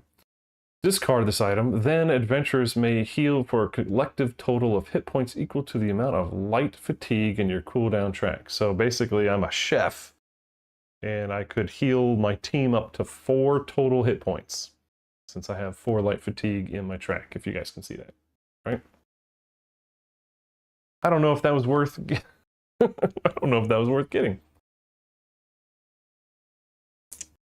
Whatever. All right, now I'm going to shoot the dog. Okay, oh, this is the special one. That is... I do damage. As long as this is in my cooldown track, I'm going to do 2 damage to every bad guy that I move through. Let's pull this back out. Wrong one. I want to get the verbiage correct here. So while it's in my cooldown track, you may move through enemies, and then after moving, deal 2 damage to each enemy you moved through. And I assume, as I would if I were a game developer, no backtrack. So no.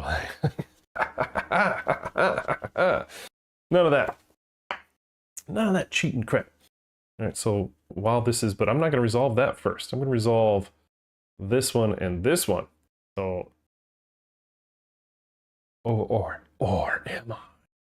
Actually, I'm going to put this one back in my track. I'm going to resolve. No, I'm not. All right, 1 damage to dog. Get him gone. All right, now I'm going to resolve this one to try to get true damage on the crab. So that's the one I roll this And if I get 7 or better, which I did not, I get to add a dart to his, what is it, a Bane token in his stack, but I didn't. And now I get to slot this in my track, which is really far down. So as long as I'm moving, I'll be doing 2 damage to everything I walk through, which, guess what, buddy? Coming for you. Now that was a treasure. Oh, shoot, yeah, I forgot to go 1, 2, 3, 4 was, I guess, my intended. So now he's going to be moving, swinging his little clippers in the air. I'm just too agile. Start of the turn. Can't see that. Round 5. Start of my turn, I can move up to 4 more. But I recover 2. But I won't need it. I won't need it. Because I'm just going to walk right through him. And that does 2 damage to him. And he's dead. He doesn't have any defense, so it just goes right through. No damage reduction. There you go. Right? Golf clap.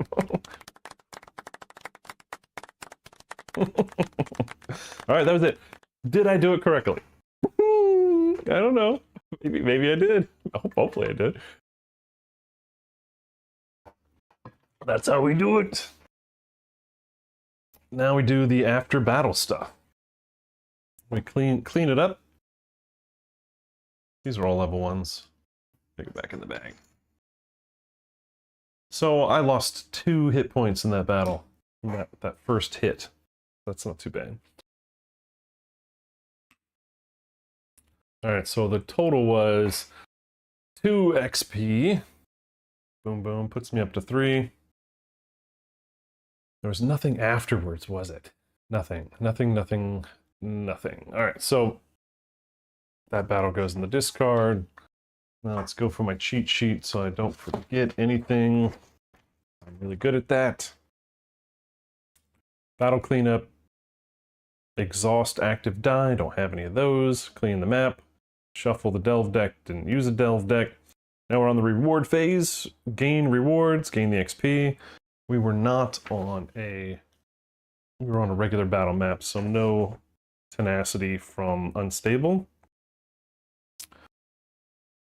That does not come into play. That's a different quest. And I mean, that's it. We just get 2 XP. And that's it. So now we can gain advancements.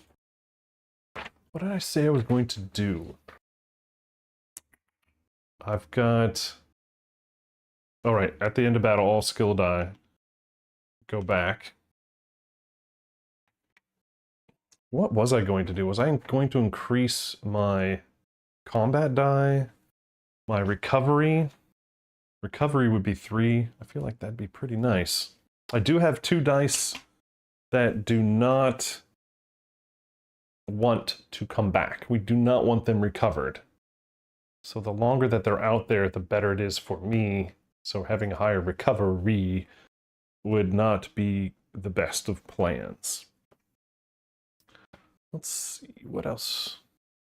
What do you guys think? Should I do an extra stamina, which allows me to roll more attack dice and snipe dice and acrobat dice each round? Should I increase my recovery, which allows me to get all those dice back quicker? Or should I add another combat die, which is a generic one that I can do adjacent? Because yeah, that was the thing, is I can't attack adjacent with my purple die.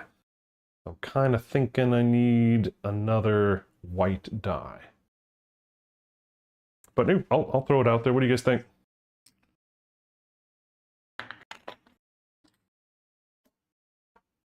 Yeah, again, that's a Fu Manchu stroking decision.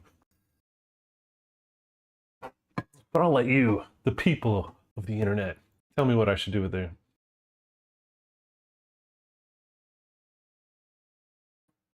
I'm flexible. You guys got a choice? So we're in this together. I like the utility of more combat dice. but I also have 3 experience, which would allow me to have more stamina. So this would cost 3. That increases our movement by 5. Our range would be now 5. So all these could be used up to 5. I will want to swap this out, right? So it's if your target is 3 or more hexes away. Ooh. Maximize your combat. So we only have 2. Yeah, I think the way we want, now that we are already level 2, I think increasing combat die makes more sense. We'll swap out. So that only costs 2. We get to keep 1 XP for a later. And I'm gonna swap out the shoot for farther using tenacity with the shooting this and doing more damage. Oh, and if we want to overtax it, we have unlimited range. So and the next battle's, I think, going to be the final battle. So I think I like that idea. I think increase that combat skill, swap in the bow for the quiver, try to maximize our combat die. Now, is it all or just 1? I need to reread that because it says set 1 combat die to engage of 2. Ooh, so possibly we just use 1 combat die every time, and that way we are always doing 2 with a combat die, and we can just recycle that. I like that idea. I like that idea. It's a beauty. It's a beautiful plan. And then we just pull a peace card. This cheat sheet's awesome. Activate province effect. What is our province effect? It's rainy. Well, at least it's not flooded. So that'll allow us to get to our final battle. All right, let's do that. And we have 2 hours to do it. I think we got this. So 2 hours to the final, or at least the next quest step, right? All right, and then we recover 2 dice, heal 2, so now we're full health. Isn't that great how that works? Exactly as planned. All right, and then we move on. Oh, we have to probably get rid of these cards that we didn't choose. So get rid of that. Get rid of that. I still like these.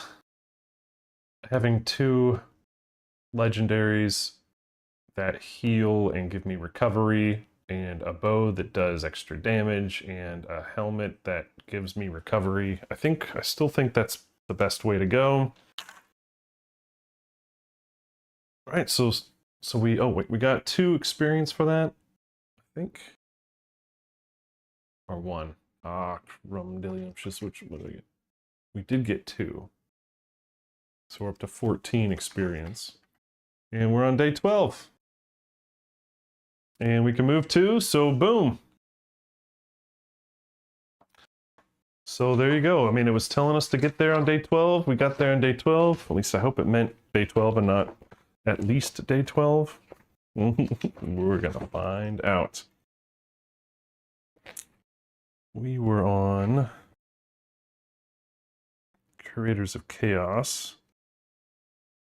I believe says travel to Stormhold and proceed to quest step D Delta 24 for that day's encounter, recommended by day 12.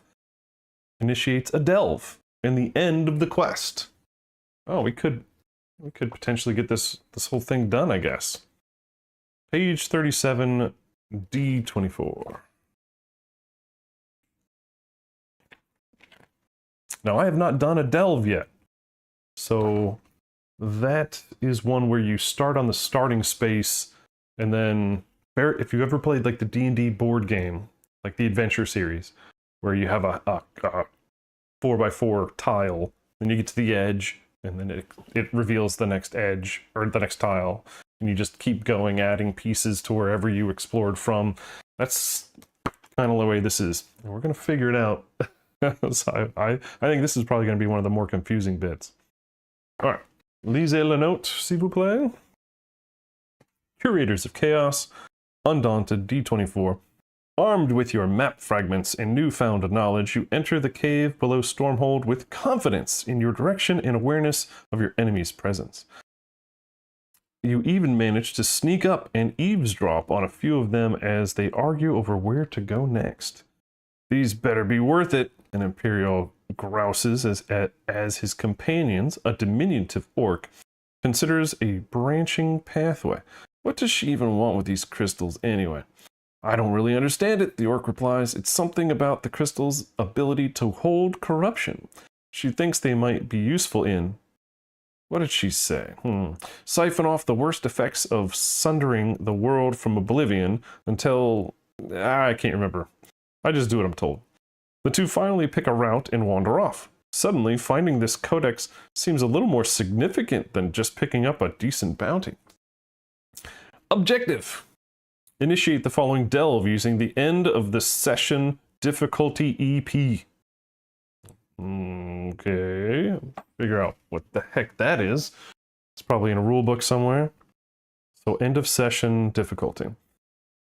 Okay, if you are playing on Apprentice difficulty, each adventurer may heal for 1 hit point after each time a Sky Shard is gained. Okay, I'll probably 5 XP that, won't I? Gain 1+1 Sky Shards. If you are in session 2, you must gain 1 additional Sky Shard. Alright, so I have to... I guess that's my objective, is to gain 3 Sky Shards. So my battle objective is Survey. Okay, I don't know what that is, so I'll have to read that too. And if I do it correctly, I get 4 experience, and then I get to go to page 42 and read entry E25. Alright, I got a cheat sheet on delves here. Forming explore actions, delve objectives, survey. It says you must fully explore the map by gaining the required Sky Shards. The encounter is failed otherwise. Okay. I could also uncover. Same as survey, except you must also successfully retreat. If the party retreats before fully exploring the map, the encounter is failed. However, unlike other objectives, the party gains experience for each Sky Shard collective, as long as the entire party is not defeated. Okay. Deploying enemies. Draw and deploy as many enemy chips as you can based on the EP for the revealed tile, the challenge scale, and the icons on the revealed tile. So session 2, difficulty EP value, 1 player, apprentice is 27. So I have my EP total is not 1 times my experience, it's 1 times it's just the difficulty level, so it's 27, according to this. That's a lot of bad guys. But I don't know how that's deployed. So we're gonna research this just a hair. And I don't think we use this. I think this guy goes bye-bye. Alright, delves. We're gonna learn about delves today, everybody. Game phases. Battle rules. Delve, page 74.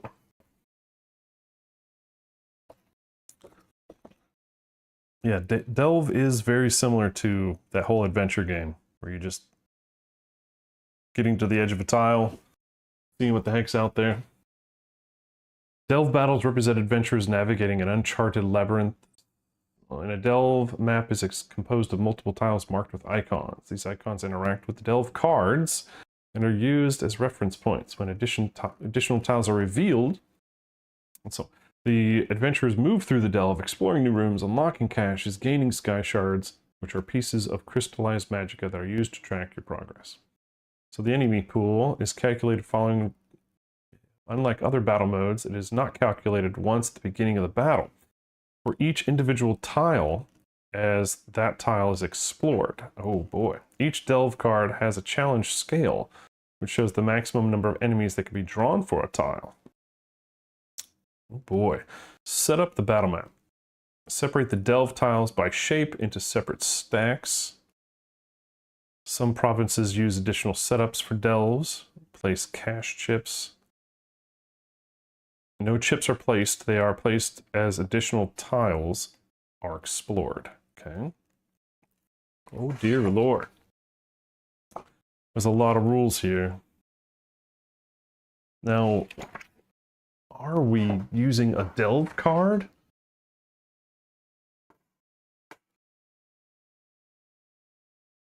Let's see. Initiate the following delve. It doesn't tell me which delve to use. It just says...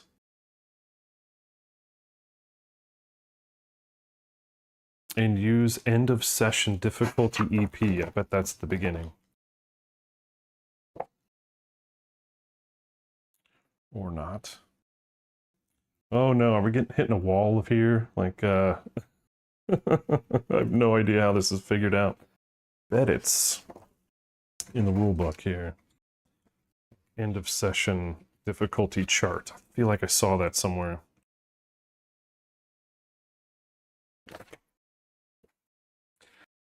Everything else is going pretty well so far as understanding how this game flows, so I'm pretty sure this will be no different as far as figuring out what the bad guy's total power is, and it seems like it's calculated for each space that I'm on.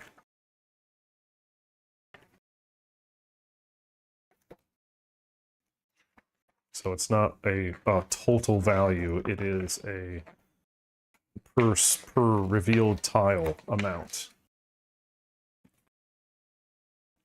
So now I just got to find that. There's a chart, a little XY graph that tells you based on how many people. I just got to find it. End of session difficulty. Right here, this big chart. Page 56 if you care. Let's see. Each guild quest's climactic step results in a battle encounter. For this battle, the enemy pool is calculated using an XP goal value set by chosen difficulty instead of your party's XP dial. To find the correct EP value, look at the table below that corresponds to the session within your campaign, then revert to the row for your difficulty level and column of number of players. The difficulty XP that each EP value is based on is shown in parens.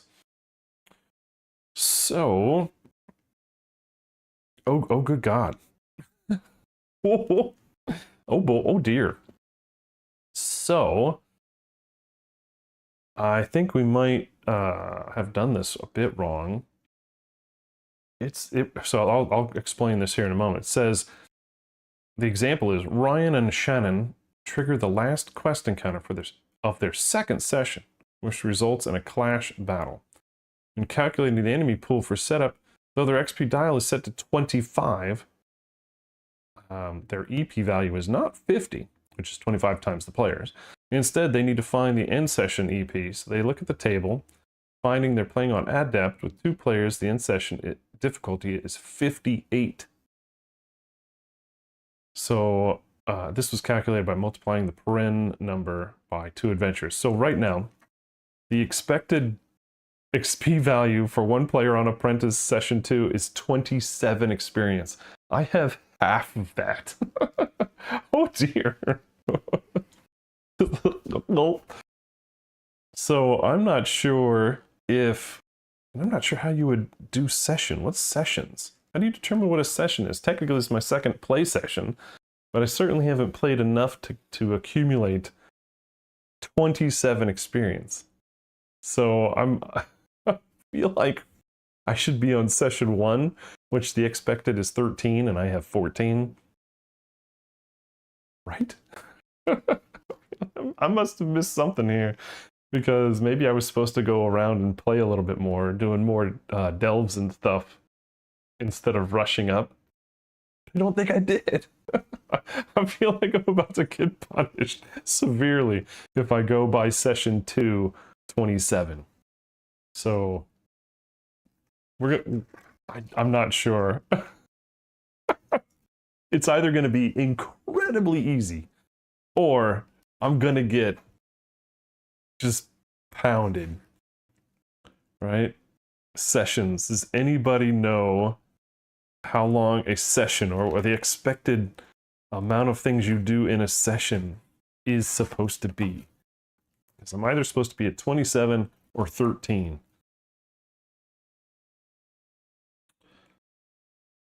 All right, let's see if we can't figure this out here. Oh man, I feel like I'm way behind. Where is session? There is no such thing as session. Does anybody know? I'm genuinely curious. I don't. Yeah, that's the thing is I don't know. Just because I ran out of time last time, was the session based off of the quest? Is that quest supposed to be a one session quest? These are questions that need answering. Does it tell me how many sessions are expected?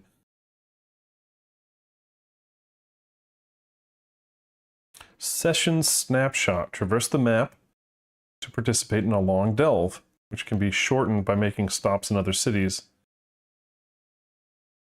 Okay, that sounds like this is supposed to be done in one session, and because I was learning it took too long.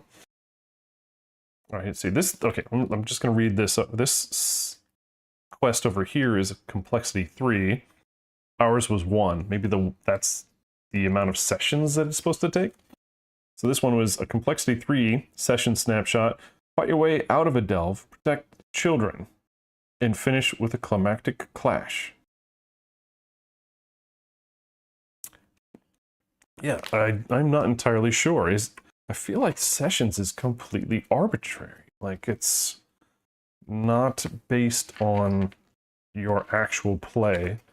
So if you're playing with somebody that's molasses in January, God, maybe one session takes several play sessions? Oh boy, I mean, I am confuzzed. I don't see how I'm supposed to do this at 27. I don't think that makes the slightest, that makes even the slightest bit of sense. All right, so we're gonna play as if we are okay. I definitely think we're session 1. All right, because I snuck peeked the what to read after, and it says in session 1 choose one of the following options. In session 2 do other stuff. So I think we're still technically in session 1 here. We're gonna look a little bit more. Yeah, so after this delve, I go to entry E25. E25 says, after I read a blurb, which I'm not going to read, it says, in session 1, choose one of the following options. If your reputation for keeping things is this, go do this for session 2. So I feel like whatever I'm doing at the end of this delve is going to tell me how I play session 2. So I feel like cheating and reading ahead a little bit has told me that this is session 1. So I'm supposed to be at 13 XP. I'm at 12. I'm at 14. I feel like what? I feel like I did it correctly. I just had to learn. Boy, I'll edit all that out for the VOD. Don't worry, you guys watching it later. I got you covered. All right, so end of session difficulty for session 1 is 13 XP for one player on Apprentice, which is what I'm doing because I'm learning. So what do I do with that? I go to Delves.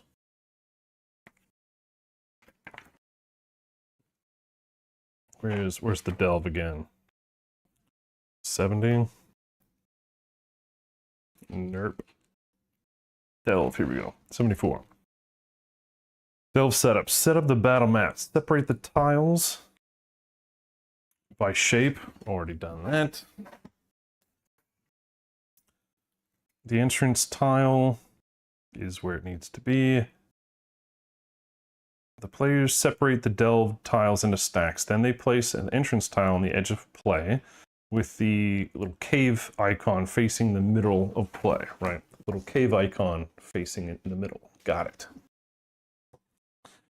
They decide to give the first player token to Ryan. Ryan deploys his Dark Elf Adventurer on the hex, sets his stance. Next player deploys their character, sets their stance. Alright, the players then set the round counter to 1. The battle is ready to begin. Alright, well, let's go by these examples then, shall we? Yeah, Necro, I'm as confused as you are, but yeah, we'll get there. Alright, so I set my guy on the tile. And we'll move on.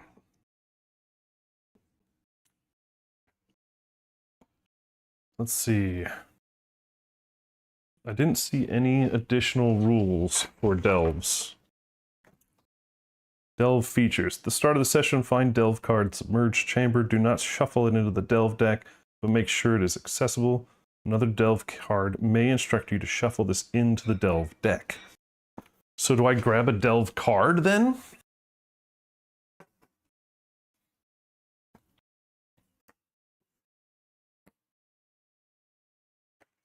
Whereas, I guess, I'm going to reshuffle these because... So these are delve cards.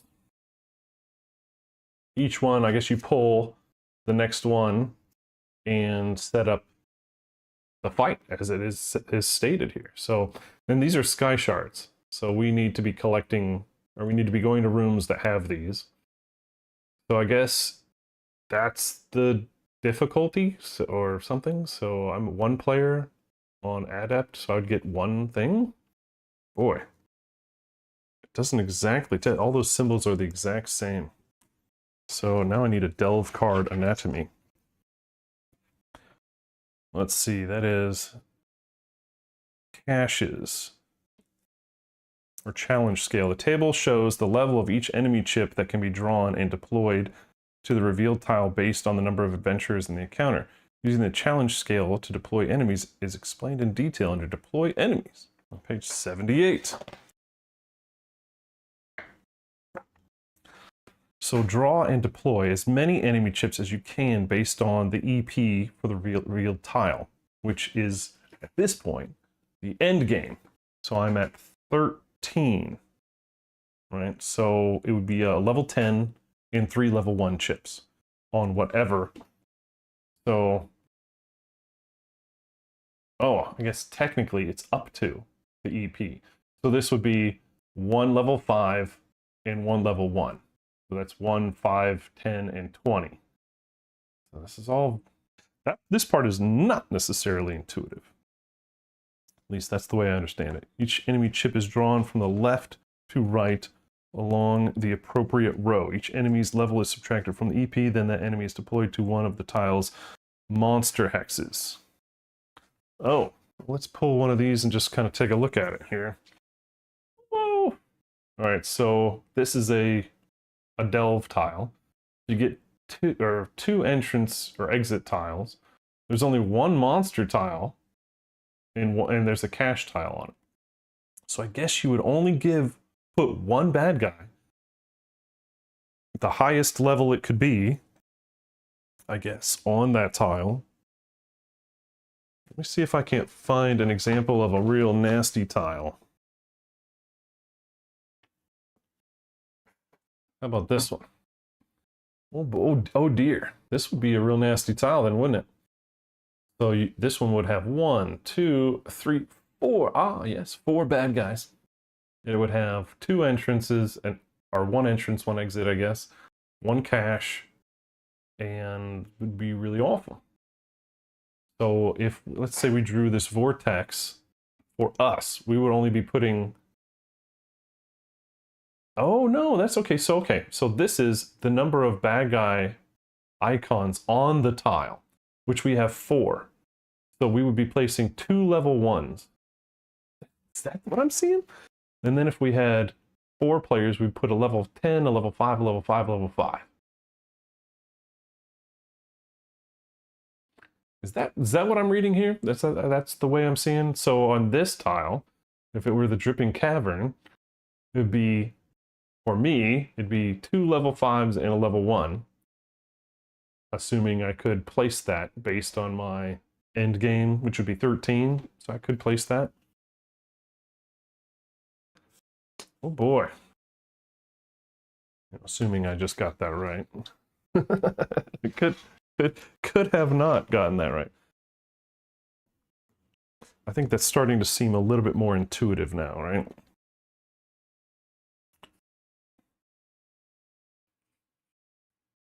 Oh my goodness. So here's a card. I could open the throne room and get a 20 and a 10. Of course, I don't have 30 points to... I don't have 30 points to deploy. I only have 13 points to deploy. So I'd only be able to put a level 10 out there. I wouldn't be putting anything else. So I guess if I were...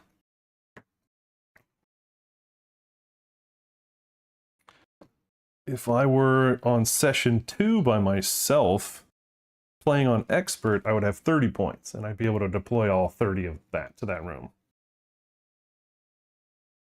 But I'm at 1 player apprentice, 13. EP is what I'm using.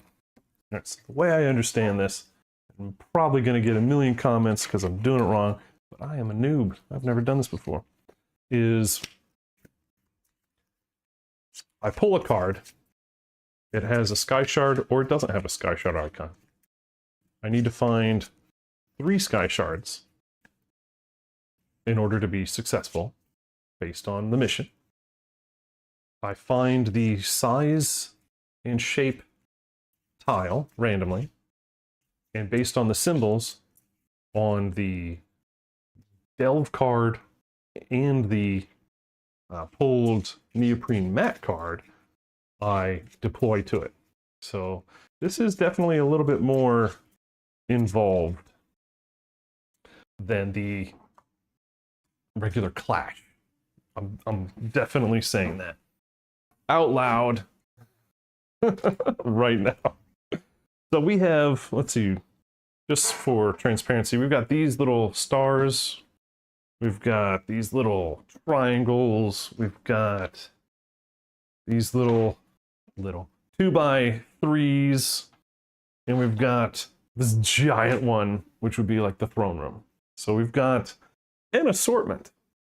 Now, if you had purchased a bunch of expansions, you might have more. Mine is core box only.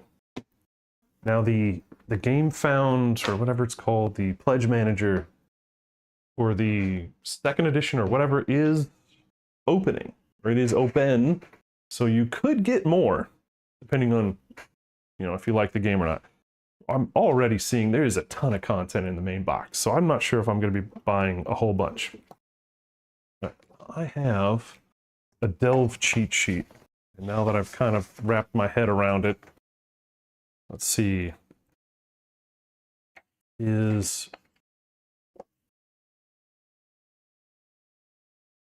I'm not seeing anything necessarily different on here that says delve except explore. So you get an action of explore, and we can go over that. Find out what that is. Occupying an explorable hex. When you move into, place an explorable hex, or when you start your turn in that hex, you may explore that hex. Afterwards, you continue to move a move action that was interrupted by the explore. Exploring in this way is not considered to be an explore action. Companion units cannot explore. Performing an explore action. All right. To perform this action, choose an explorable hex in sight. Same or adjacent tile. and measure the distance to that hex based on stamina. If in range, the explorer is triggered. What is an explorable hex? A hex with that little cave icon. So like this, if you see that little cave icon, that apparently is an explorable hex. And a hex with that icon is explorable when the following is true. At least one of its edges is not shared with another tile. It is not already explored. A cave hex is explored if it is adjacent to a explored hex on another tile. So if something's already connecting to this hex right here, it is already explored. And therefore it is not explorable. Let's see, not all sky shards have been drawn for the current encounter. So after all sky shards are drawn for a delve, it is fully explored. So we are looking for 3. So our mission is 3, sir. So if you can't explore if you already have 3 sky shards worth of delve cards out. Got it. A hex is explorable whether or not it is occupied. Okay. So if I'm using my stamina to range explore, it doesn't matter if that hex is occupied by a bad guy or not. Or even, I guess, a teammate. So then you have things on if there's no tile to draw, or if a tile cannot be placed. Deploy enemies. Draw and deploy as many enemy chips as you can based on the EP for the revealed tile, the challenge scale, and the icons on the revealed tile. Deploy to the monster icon, hex furthest from the revealed hex. So if I explore from here and I pull a tile out and lay it down, I have to deploy to the furthest monster first. I guess that's nice.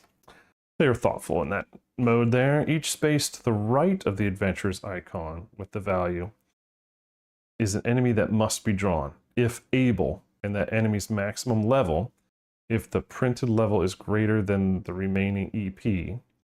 Draw the highest level enemy possible without exceeding EP. That might have been wall of text hits me for 9,000. All right.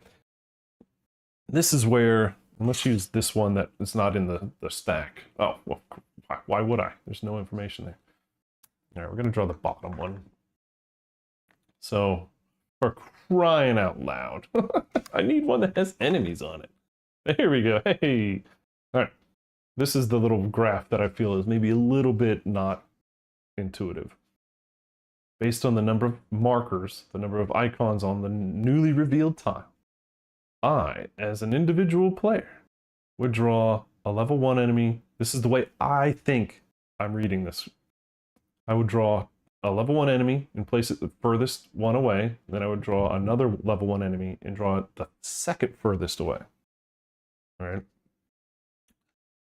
So it says, each space to the right, this is me, each space to the right, with a value is an enemy that must be drawn, if able. So, and that enemy's maximum level. So that says level 1. Or am I supposed to flip it if I can, up to the maximum EP? If the printed level is greater than the remaining EP, draw the highest level enemy possible without exceeding. So I guess if we're down here and I only had an EP value of 5, and this was our thing here, we would draw level 1 and place it far away, but we'd only have 4 points left, so we couldn't draw 5. So we'd flip it to a level 1. That's the way I'm reading. We draw the highest level enemy possible without exceeding. And then, of course, that would allow us to draw a third because we had 4 points left over, right? 3 points left over? Or whatever. So that's the way I'm reading that. So I don't flip these up to 5s, do I? Is there everybody following this? If there are more enemies in a challenge scale than there are hexes, remaining enemies on the challenge scale are not deployed, even if there are still enemies on the challenge scale. Clear as mud? Yeah. This is now we're starting to get to where Chip Theory Games has a difficult time writing layman term rules. And they did this a lot in the Cloudspire game. So Cloudspire is also a very, if you're red and he's red, but not blue, but not red, but not purple, but if red and purple, and it's just like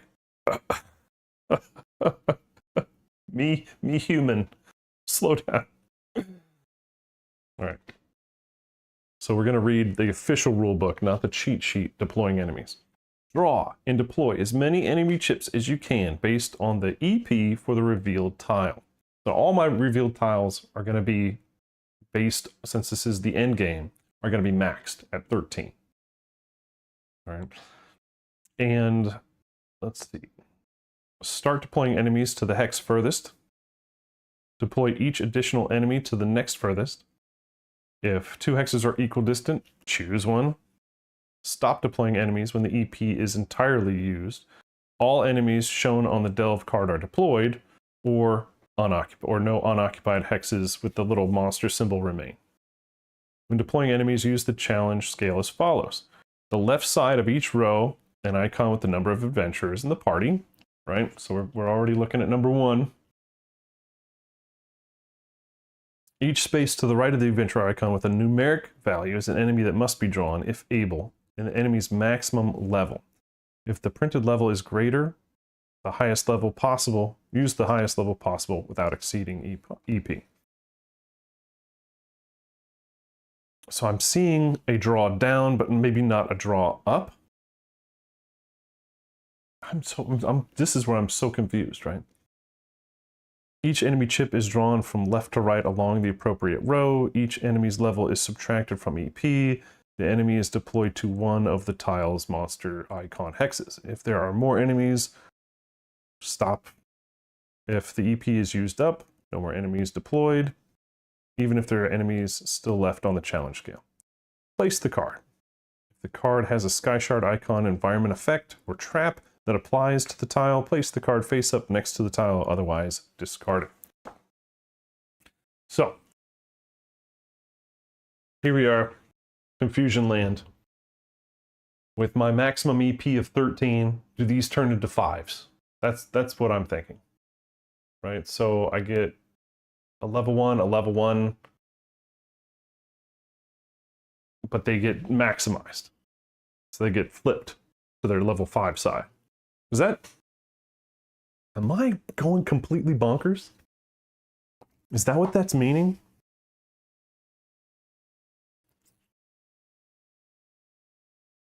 All right, I have an exploration example here, and that's the thing that I need to be ultra clear on. Otherwise, it's going to be 5 XP like mad.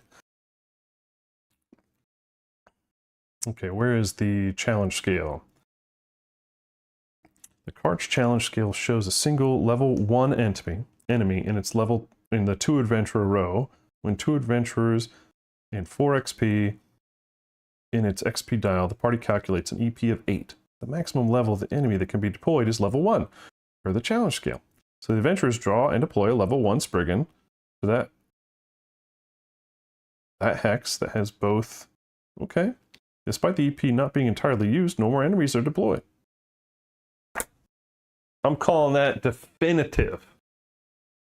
All right. So that example in the book just said it's a level 1. It's not a level 5. It's not maxed. It's level 1. So I'm going to be on this hex. I'd be pulling 2 level 1s, and that's that. All right.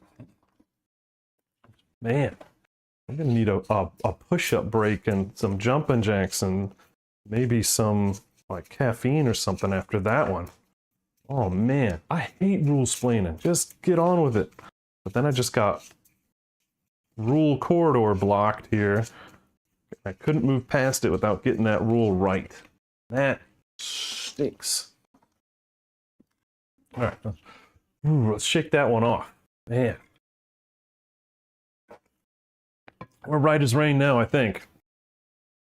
All right, so logically, if she weighs as much as a duck, and therefore we're going to pull a card. So our first delve card is the the Darkened Hall. It doesn't matter what I put on it. It's going to be... It is what it is. Darkened Hall. So we're going to get our first little 2x3. There it is. And it says, when the tile is revealed, do not deploy enemies to this tile. Okay, so we just went through all that for nothing. We just learned about how to deploy enemies, and we're not doing it.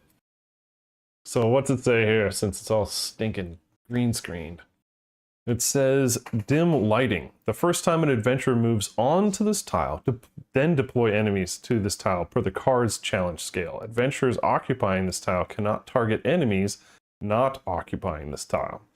Adventurers not occupying this tile cannot target enemies occupying this tile.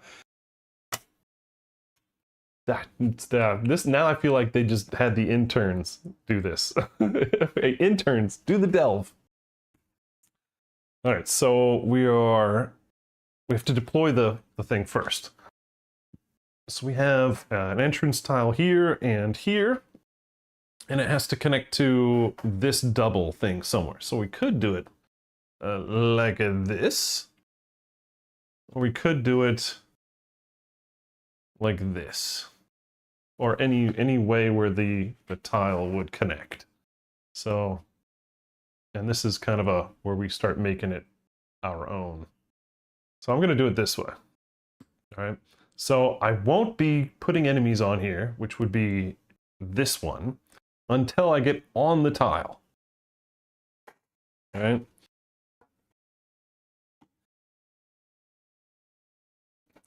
And so the first time an adventurer moves onto the tile, deploy. Adventurers occupying cannot target enemies not occupying.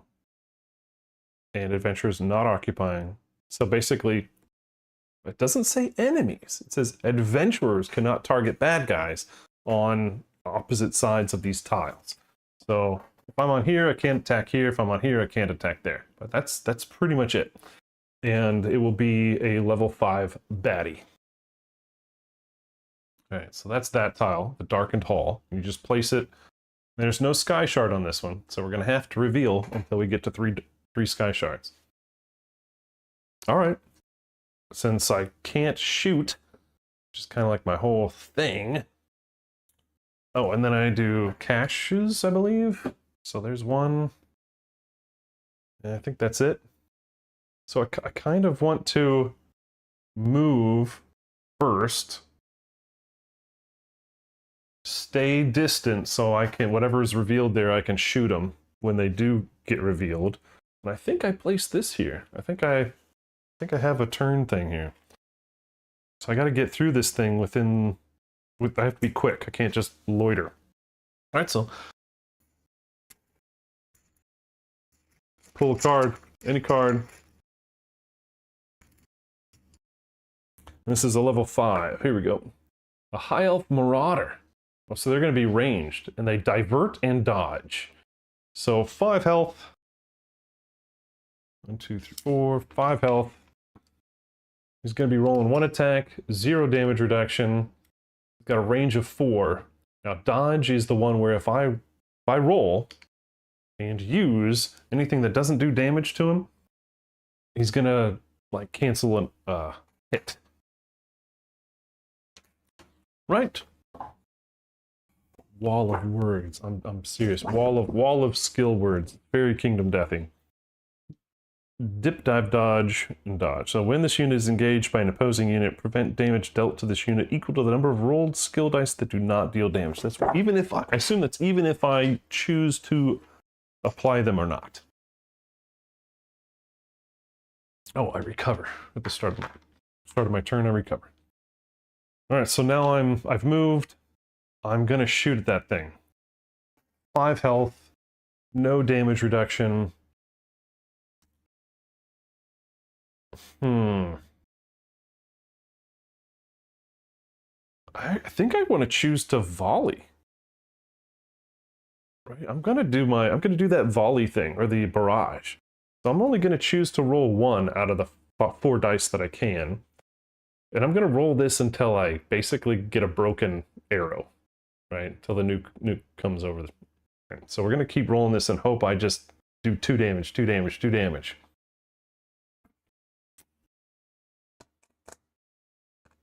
And I think I'm gonna go ahead and add this to it.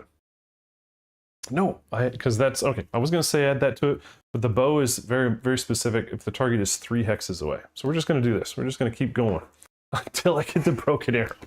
Come on, game. All right, so the broken arrow is you must resolve this result. I can't choose not to. You are dealt 2 true damage unless you drain all skill dice rolled during this engage. So, oh, I must have misread that before. So this would go in my cooldown track if I chose not to drain. So I either take 2 true damage and put this in my cooldown track, or I take all skill dice rolled during this attempt and drain it, right? I guess it goes over here technically. So that's too bad. That's a terrible start. So do I take 2 true damage? Which I can't defend it. Which would... Oh, but I have to stop. I can't keep rerolling. So no, I'll just drain it. You know what? It was a failed attempt. Womp, womp, womp. I'll call that a Bob Saget moment. Oh, Bob Saget! And now our turn's done. And now it's his turn. He's going to stay right there. Oh, it's divert. Divert. This unit cannot lose its last hit point unless it already had 1 hit point to begin with. All right, so he's going to stay there. He's going to roll 1 bad guy attack die. Blanket does absolutely nothing. Done. Wow. What a waste. Did absolutely nothing for both of us, except I now don't have that die anymore. I probably could have and should have used one of my archer abilities. You know what?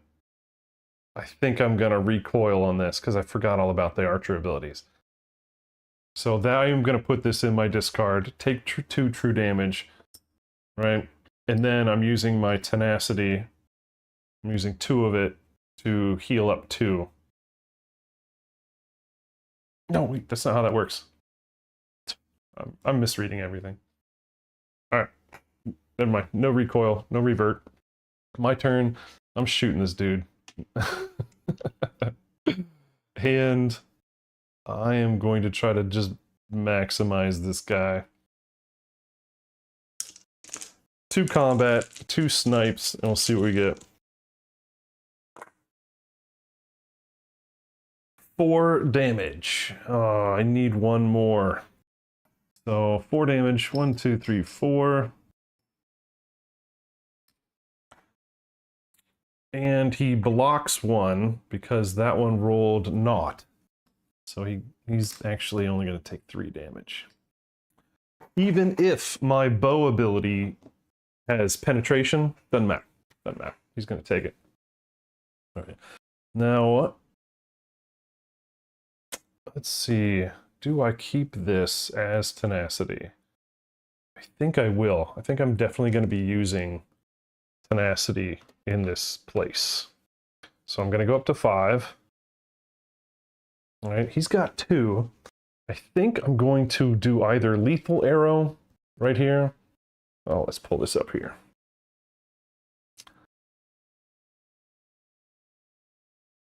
Which is roll 2 enemy combat die against targetable opponent and its true damage. So I can kill them. So we're going to do that. So I'm going to use 2 tenacity to roll 2 black combat die. And whatever I roll ends up being true damage. Well, isn't that disappointing? So 1 true damage. That could have been better. All right, his turn. He is going to roll 1 bad guy die against me. 1 damage.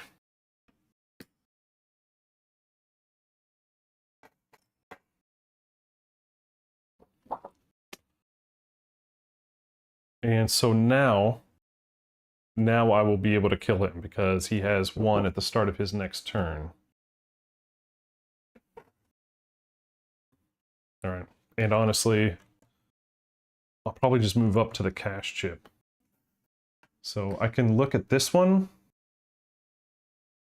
or this one with as an explore action. I think I will. I think I will just go ahead because I want to get this done because we're on 3 now, I guess. This is the start of 3. I'm going to, I got to recover my 2. I'm going to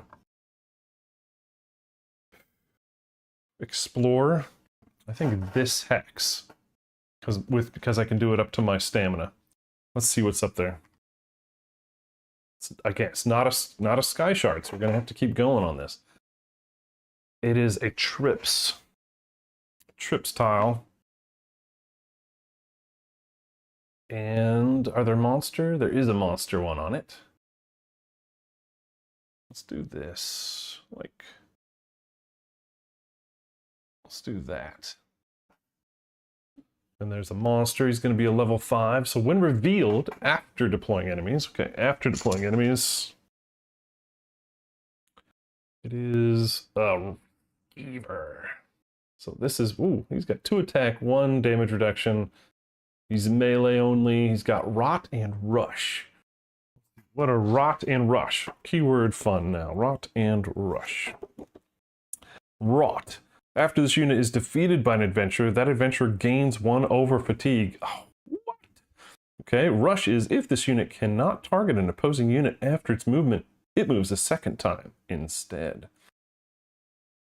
So if it can't target, it will, if this unit cannot target an opposing unit after its movement, it moves a second time instead of attacking. So it'll do a double move. Okay. 5 health.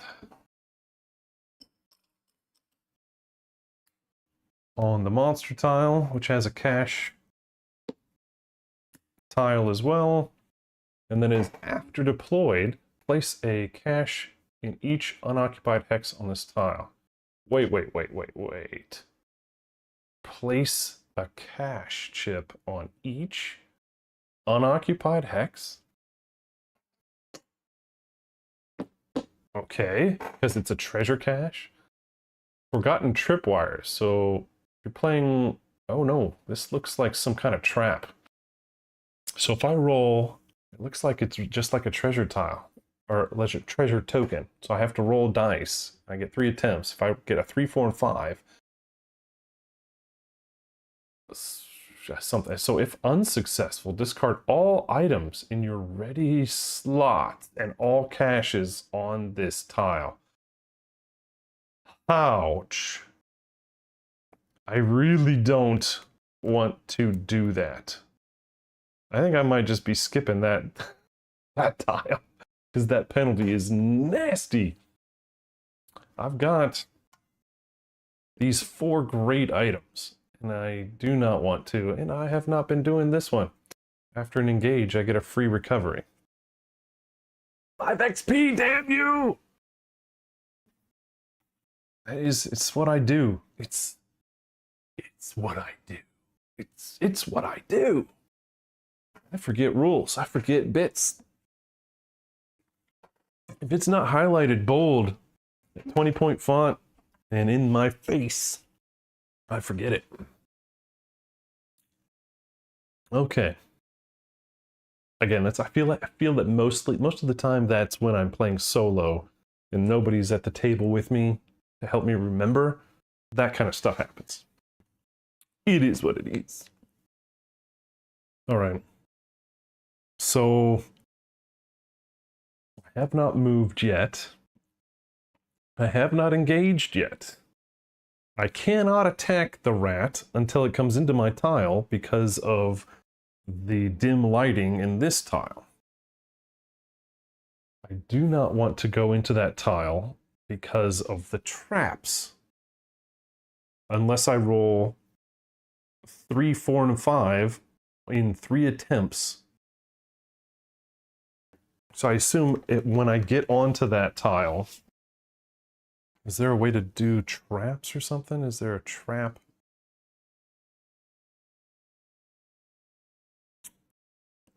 Something like, I feel like the anatomy of a card with the red icon is important. A trap on a delve card. It says, traps represent harmful mechanical or magical effects. They appear in red boxes.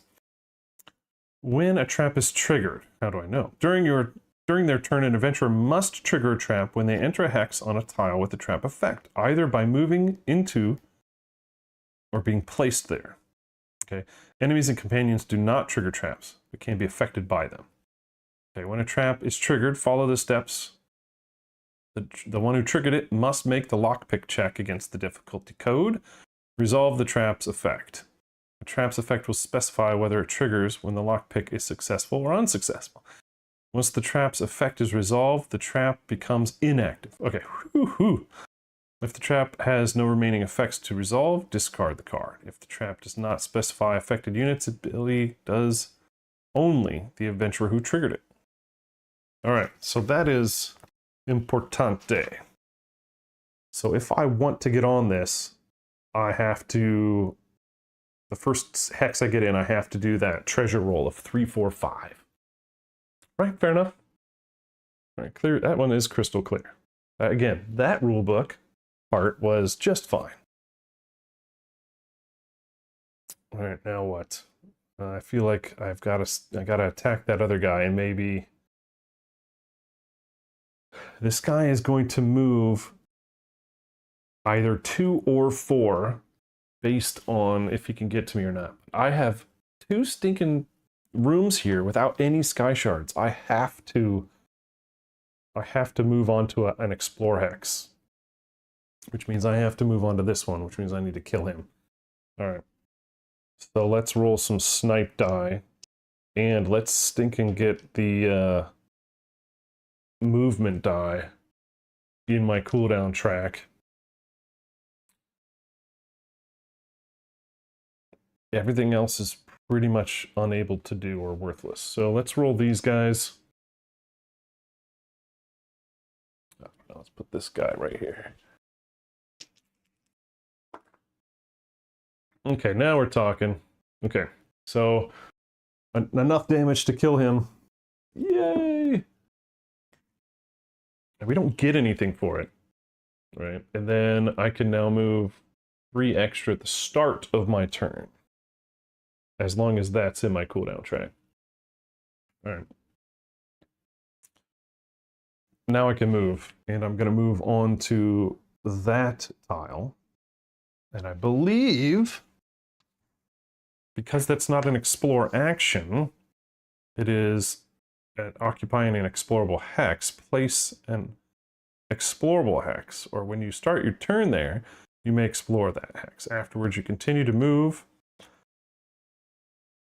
with that was interrupted by the exploration. This exploring in this way is not considered an explore action. So I used my sight, my power of sight, to explore the treasure. Now I have 2 more movement into wherever the heck that is. And I pray that it's got one of those sky shards on it. Let's go. What do we got? 2, sir! Oh, dear God, the one I showed you guys earlier. It's the big one. It's the big one! It's the big one. I'm gonna have to move some stuff around. Actually, I don't even need this black marsh tile anymore. I could move this thing out of the way. I don't need this no more. Get out of here. Ooh, this is gonna have to stay in my card slot for a while.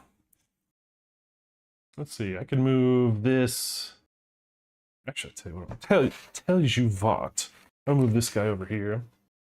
Move these guys down. Move all of these guys down. Yeah, I guess this is the part where you, since you don't know what the heck it's actually going to look like, you have absolutely no idea how to space your table out. It could be a positive and a negative for you. I don't know.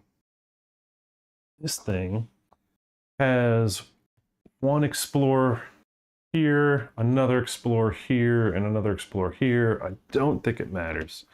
So I'm gonna put it right here, actually. Try to minimize the table usage. Now this is technically a wall. Right, this right here. This is a wall. It's very very Gloomhaven-ish right now, isn't it? As you're going through and opening doors and whatnot. All right, now it's time to deploy bad guys and stuff. So this one is basically, because it's a 20 and our max is 13, this guy becomes a 10. So now there's a 10 in this throne room.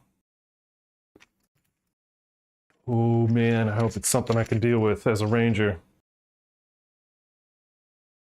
It is a Khajiit cultist. 6 health, range of 2 attacks, rolls 2 attack dice, and has a damage reduction of 2. He's got Intimidate and Ritual. What does Intimidate? Actually, let's do Ritual. Ritual 1 is, at the end of this unit's turn, all allied units in sight heal for 1. What would an allied unit be considered? Just bad guys? Does all bad guys heal for 1? Or does it have to be a Khajiit? Like, you know, somebody that is allied. We're going to have to look that one up. What is allied?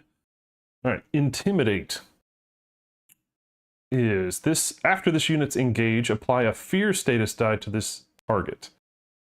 If the target already has fear, remove it instead. Oh, it probably is something you don't want removed. Something that triggers on remove. Fear is, the effect of this unit's non-combat skills are ignored. The effect does not apply to skill dice already in active slots or cooldown track. So if I'm scared I can't shoot at him. Oh man, this guy knows how to stop me, doesn't he? All right, hey, Aziz, focus, dude. Thanks, man. Thanks, Aziz. We gotta put an Aziz in there. There we go. Boom. Aziz is my cameraman. He's worthless. Okay, well, I moved. And we're getting this guy in here. 6 health, the furthest away. So 1, 2, 3, 4, or 1, 2, 3, 4. I'm going to do this one because the rat would not be in sight.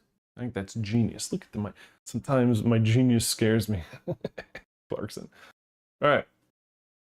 Then I'm going to do a 1. So it's going to be a 1. It is a Dark Elf Bandit. 5 health with Divert. And I know we just did Divert, and yet I can't remember what it is. Divert. This unit cannot lose unless it has one last. Okay, so he's there. Then it says, when revealed, the party may choose to gain any amount of light fatigue and distribute it among adventurers. For each light fatigue gained by an adventurer, you may deal 2 true damage to an enemy on this tile. Well, I know who I'm hurting. So, the party may choose to gain any amount of light fatigue and distribute it among us. Each light fatigue gained do 2 true damage to an enemy on this tile. So, and then this blue thing. What is this blue thing? This is 1+. Gain 1 over fatigue for each sky shard that has been collected this delve, including this one. Well, that's not very nice. Okay, so, and then we get 1 and 1. We get 1 cash and 1 legendary to post here. let's put him like that. Oh, okay. What do you think about that? That's an interesting setup. And I want to do all the damage to that number 10 guy. I will take as much stinking light fatigue as I can to kill this guy right here. So 1, 2, 3. I will take 3 light fatigue. Yes, you heard me right. 3 light fatigue to true damage the crap out of this thing so that it dies without even stinking doing anything. Because everything about him I hated. Like, hey, good job, you killed him. There, your applause. You're too kind. You're too kind. And then I need to continue my movement.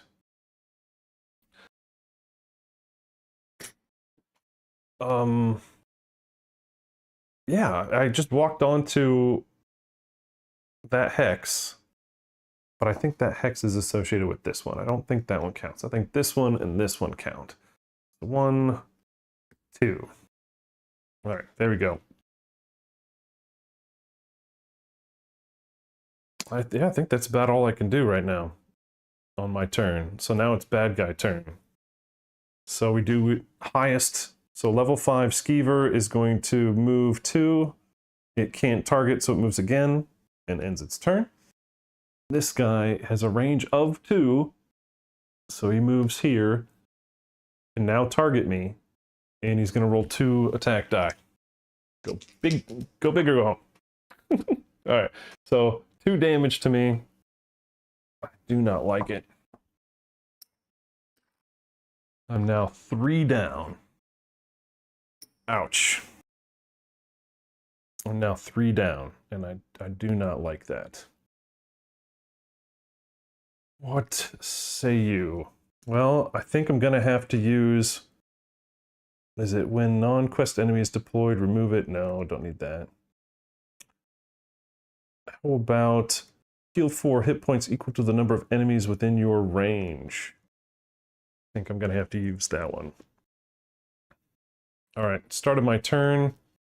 I recover 2 based on my recovery stat. But I think I'm going to use 2 to recover a status die from my cooldown track and heal for 2. Or I can gain 2 more die based on... Those guys are gonna do a lot of damage to me unless I can either stay alive or do more damage to them. Oh, it's also the start of the 4th round.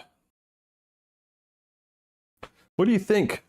I have 2 things to choose from for my tenacity. I can gain 2 more die of recovery, or I can gain 2 hit points back. 2 health, or 2 more recovery. I'd be able to grab both my snipe skill left. So right now I basically have just my combat dice. I would move away, I'd shoot combat die only. Which probably isn't the worst thing. That would also keep my... I can also move 3 more hexes more than usual if I choose to go that route.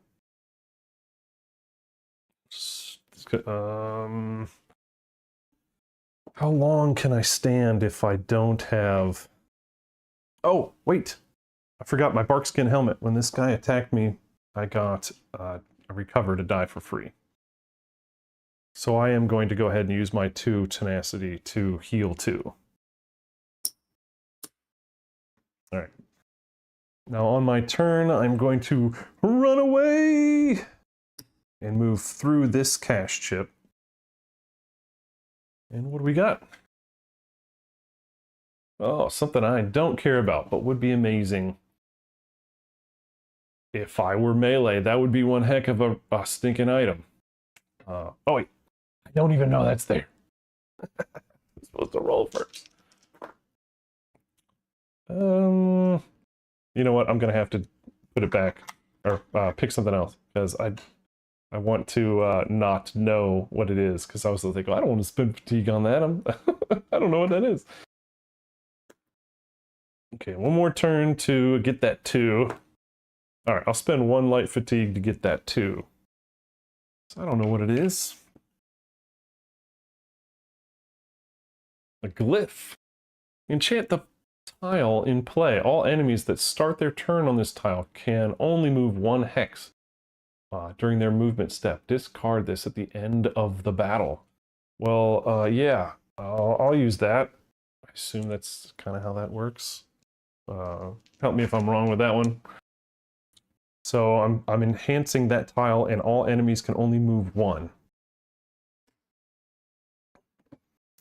And then, let's see, so that was 1, 2, I want to be 3 here, which will explore this tile. Dang it. All right, so that's not exactly the best. Oh, that's a lot of bad guys. Let's see, and I put 2 level 1s out there. First one, a Nord bandit with 6 health and steel, which I hate. I don't want them to steal my stuff. And we've got a skeleton. A 2 health, 2 armored skeleton. So the Nord gets placed first. 1, 2, 3, 4, 5, 6. And he gets placed the furthest away. Let's put him there. The skeleton has 2 health. Gets placed there. And this one's trapped. Edible mushrooms.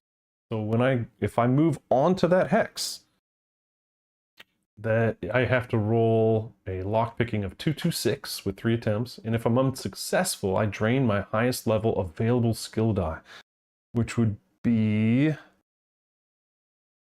level 2. It'd either be the move through and damage or heal, or my true damage darts. I don't know if I like. I don't think I'm going to step on that tile, especially if there are no sky shards there. And that's it. That's a pretty simple one. And now I'm going to combat. I'm going to engage. What am I going to engage? I do feel like my acid darts are going to be really good for this one. I think at this point, I've got a lot in my fatigue cooldown area, so having one of my acrobat dice is probably good. I want to use my bow skill, my ash longbow, to, if I'm 3 away from something, I can do a max of 2. I just turn it to the 2. I have 4 stamina. Who's my target? What is my target?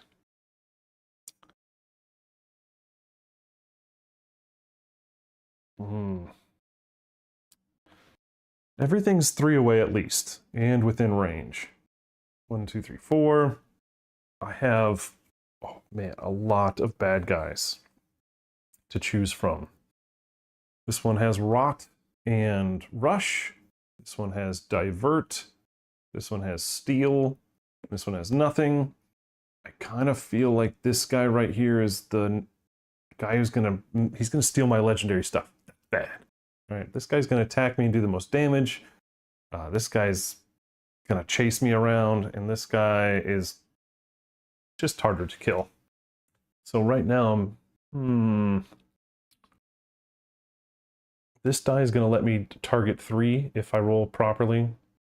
Who do I need to do the most damage to?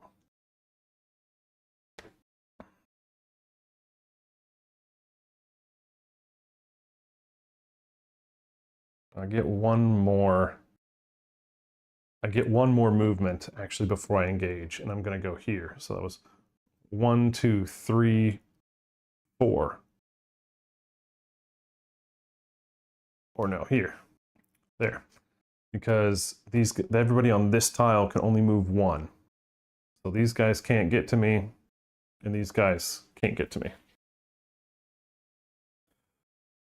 Alright, I'm going to kill the Nord. The Nord is my target with my main one.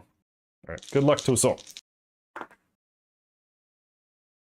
Alright, so this allows me to move through bad guys and heal 1 for each bad guy I move through. That is a tenacity, but I'm turning that to a 2 because of my bow's ability. So that does 2 damage to this guy.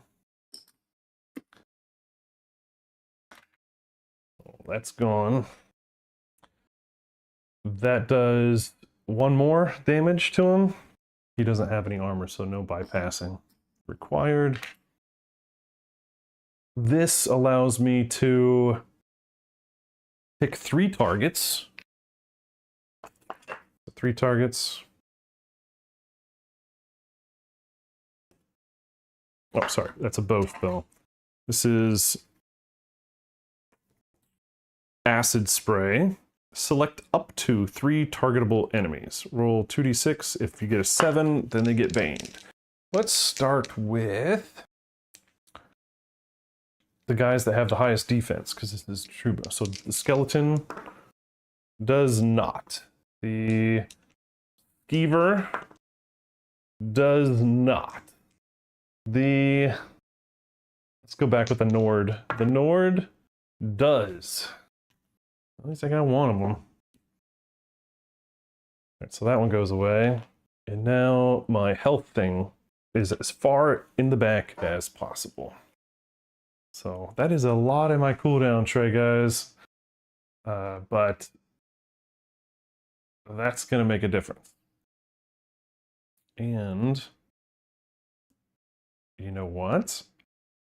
The 3 movement I did, 1, 2, 3 to get to here, that's at the start of my turn. That was from this. So now I technically had a lot more movement for that. But I engaged, so I screwed that up. Row, next turn. I think that's it. I think that's it for me. Bad guy turn. Gotta start with the 10s, no 10s. Go to 5s. This guy gonna move 1, can't attack, so moves again. Then we go with this guy's gonna move 2, can't do anything. This guy's gonna move 1, 2, but he's gonna take a true damage for his Bane. And then this guy's gonna move 1, and I am within range 2, so he's gonna be rolling his 2 dang dice. Ooh boy. We need blanks. We need blanks. So I am engaged, so I get a die back. I take 2 damage. Oh man, this is gonna hurt. I don't know if I'm gonna be successful. Oh man, I'm gonna need all the luck today. What else can I do here? I'm gonna have to continue to get tenacity here. Alright, well, bad guy turns over. We're on round 5 now. It's the start of my turn. I get 3 movement.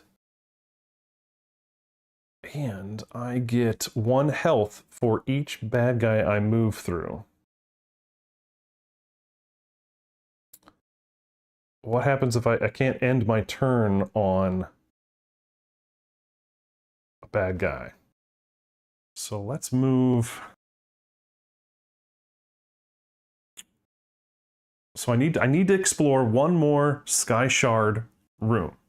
2 is not enough. I need 1 more. This has 2 on it. Everything else has nothing on it. So I need to get to here to unlock that. So we're gonna go 1, 2, 3. I heal up by moving through that bad guy, because that's this die. All right, now I recover. I recover my default 2. I don't have enough tenacity to recover more. All right. Now I can move 4.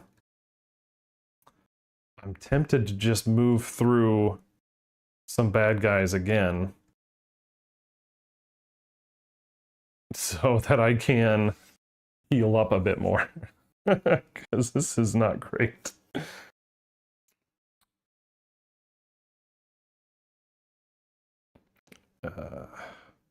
Man, I do need to open up another door. We're on round 5. The next round we're going to be taking true damage and a heavy fatigue. So if we don't do some damage now, we're going to be in some big trouble.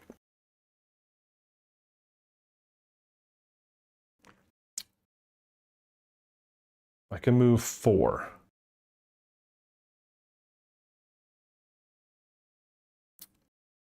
Oh man, this is rough. So I'm gonna explore.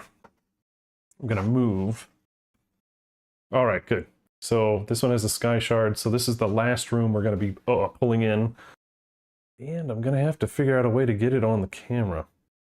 So we're pulling one of these guys. We're gonna get a 5 and a 1. It says, when revealed, either discard this card and draw a new one, or you're dealt 2 true damage. So either discard the card. If I have 1 sky shard, so this will be, I draw a treasure, end the adventure turn phase immediately, and each adventure gains this. Oh, that sounds terrible. So I guess I'm discarding this. And I'm drawing another one. Now I can't do this one because I already have the big hex out. So I can't do this one. So I think I just draw another one. And I keep going until I find one I can do. Alright, dungeon cache. When revealed, gain 5. Oh my god, I could kiss this card. And then I get a 5. So let's see, 1+, make a lockpick check on the top card of the regular common deck. If unsuccessful, distribute 1 true damage among adventurers and place yourself in any unoccupied hex on the entrance tile. If possible, regardless of success, cycle the lockpick card to the bottom of the deck. Would the entrance tile actually be good? Because then I could... Oh no, it wouldn't. I need to kill all these guys, don't I? In order to be successful. Here's the 5. A Redguard Marauder with Shatter and Steel. It sounds horrendous. And then here's the 1. The Volve with Repost 2. That sounds awful. So it sounds like he needs to be hit from range. And this guy needs to die in a fire. So with my tenacity, I'm going to, when a non-quest enemy is deployed, remove it and deploy a random enemy of that same level to the same hex, gain 3. So spending 3 tenacity to say nuh-uh to the Redguard, gaining 3 bonus hit points. Drawing another guy, level 5, and we've done this one before. This one is a lot better. So 5 hit points, hacking swarm. I mean, not really from that aspect, but at least, you know, the native doesn't do anything. He doesn't have steal or destroy. All right, so then I says, make a lockpick check on the top card. Well, these guys get deployed no matter what. So let's deploy these guys. 1, 2, 3, 4, 5. He gets deployed. Let's try to make this visible. I'm not sure if I can. That is way, way, way, way up there. Tell you what we're going to do. We're going to connect it here. Just because I want the camera to be able to see it. And then the wolf. He is here, and we place 1 cash card on it. All right, but it says we have to, we have to do this, otherwise we get teleported to the front.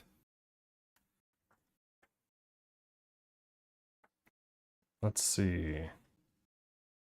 I'm just looking at this whole sky shard stuff. How do we know when we are successful? Do we just have to reveal? Or do we have to kill every enemy now that we've...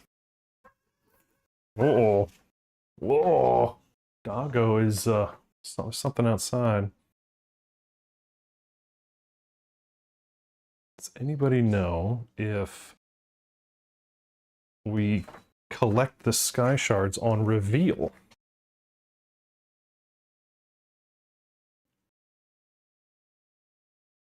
Do you guys remember? I don't. How do we know? Gaining sky shards. Here we go. When an adventurer moves into a hex on a tile with sky shards, they immediately gain that tile's sky shards and resolve the tile's sky shard effect. I don't know what the effect is. It's pissing me off. So this one's effect was gain 1 over fatigue for each sky shard that has been collected this delve, including this one. So I would have gotten 2 over fatigue. All right. So that went on entrance. So I probably should have gotten it like way down here, which is probably not the best. All right. Then if I can get on that tile, which I would, considering I would have, move on to here, right, on my turn right now, that would get me the other one. And then I would have to roll this to get moved to the entrance, which actually, apparently, that would be a good thing. So then how do we win? Right, is that in the mission log? Can we retreat once we get the sky shards? I feel like that'd be kind of nice. So you have to gain 3 sky shards. If you're in session 2, you must gain additional. Oh, God. Okay. 5 XP. 5 XP moment. You remember when we were talking about what session this was? And we ended up finding out that it was session 1. Well, that made a difference. So we only needed 2 sky shards, which would have been collected upon entering the throne room. If we were in session 2, we would have to get more stuff. All right. We'd have to get 1 more. So the battle objective was survey. And I believe we learned that survey was...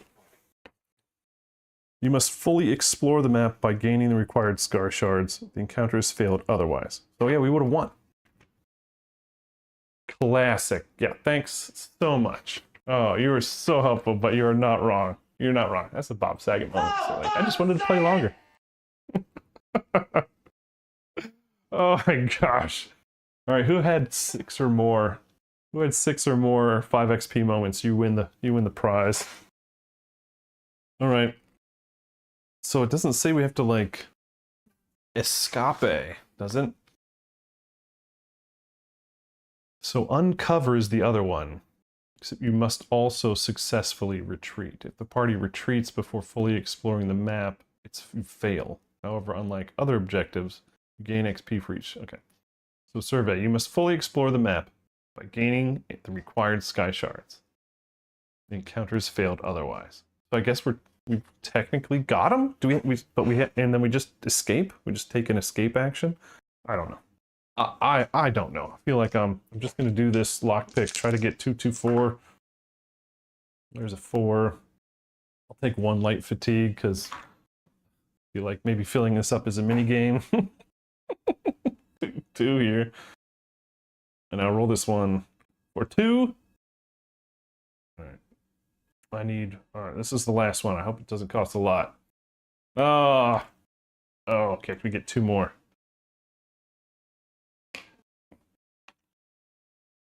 Oh wait, maybe I'm doing this wrong. I want to fail it. I want to fail it, don't I? If I'm unsuccessful.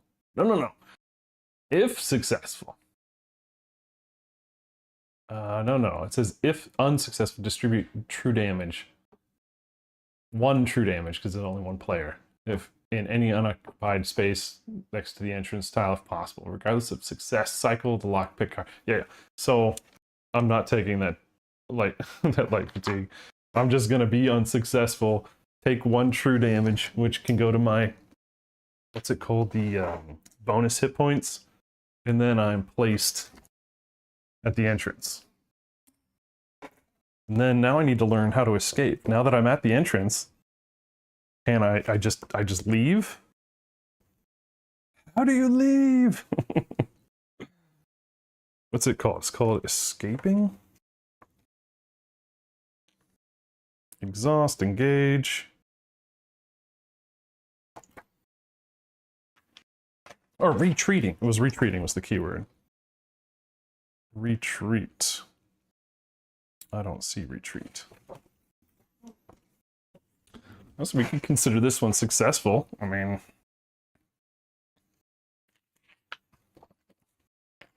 exploration. Explorable.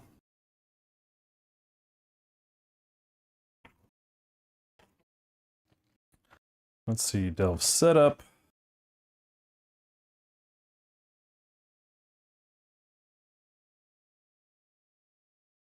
Yeah, I'm not seeing anything about, I mean, it just says you gain the sky shards, and when you have the sky shards, you win, right? I don't see anything in here about, like, it just ends. Even if there are enemies on the board, that seems odd, right? I feel like if there are enemies on the board, you would probably have to be able to get through them. I'm not trying to cheat. I want to know. I really want to know.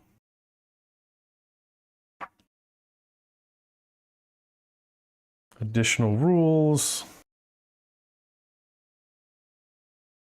Does anybody know this one? I would hate for this to be the example that other people follow, and it's egregiously incorrect.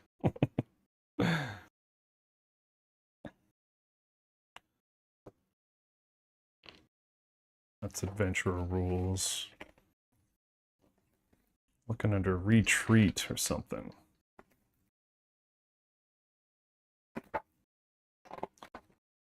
We'll edit this out on the video on demand.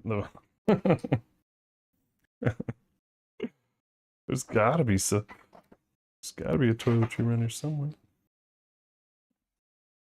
All right, we're gonna find it one way or another here.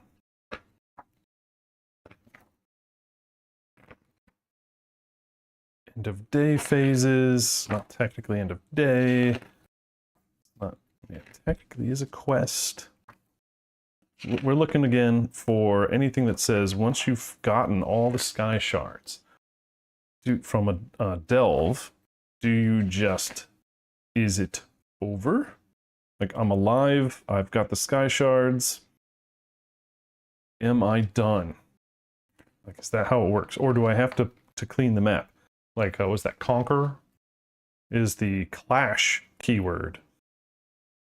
Retreating from battle. It's on page 59 in a little box. It says, the party may agree to retreat at the end of any round. If the party agrees, the encounter ends immediately. This can be helpful to save time and resources by preventing adventurers from likely defeat, but this means the encounter is failed, okay? And the party does not gain the rewards for completing it. Note, the exception is in delve battles with the uncover objective, and the party must retreat after gaining the required scar shards to succeed. So we are not on uncover, we are on survey. Okay, so now I feel like there is definitely something in here that says how to, like, the win conditions on survey. All right, now we're just going through this book. And maybe this is helpful to somebody else that's playing this game. Maybe somebody else is having the same problem I am. Defining success.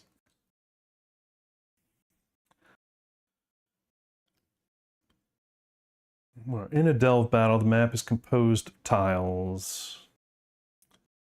Enemy pool, setup. Delve example. We've literally gone over all of these things so far. Delve card anatomy. Delve exploration. Explorable hexes, placing caches. Deploying enemies.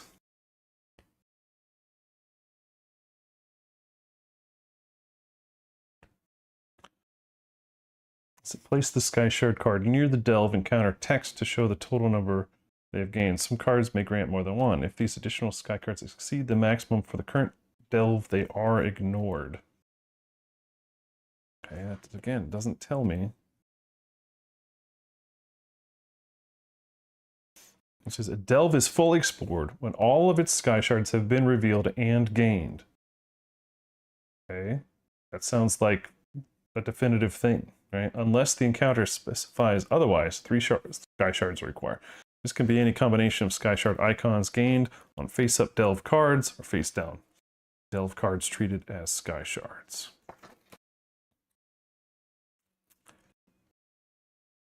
It is recommended you leave as much space at the table as possible. Oh, I learned that. I honestly, I feel like that's it, right? I mean, we've gathered everything. I don't. We're gonna find out later. We're gonna find out later. I'm sure somebody's gonna comment on this and say, "We forgot that you have to kill everything first." Je ne sais pas. I do not know how that's supposed to work.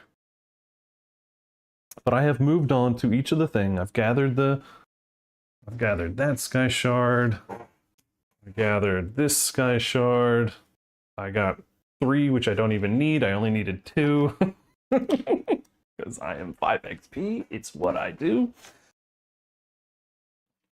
I guess rewards are 4 XP. So I've got a total of 5 XP right now. You can't have more than 3. You just have to note it.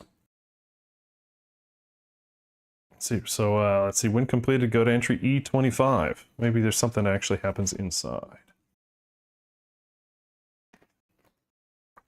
All right, let's see what we got here. Create Curators of Chaos. It was a tough assignment, but you managed to find the tome before your rivals and make it out of the cavern alive. Did we now?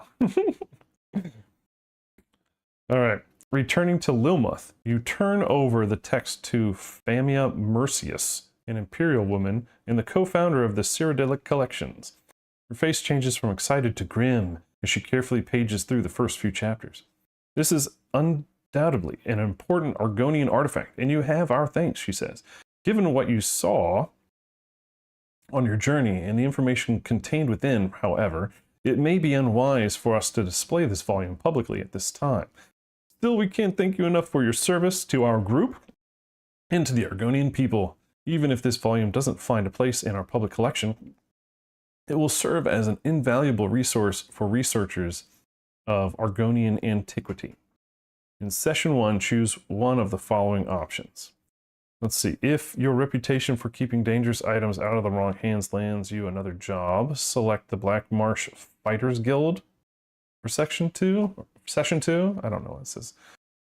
If your reputation for keeping dangerous items out of the wrong hands lands you another job, select another guild for the next one. It says, if this mission leaves you itching to hunt down even bigger treasures, select Cyrodiil Undaunted Quest for Session 2.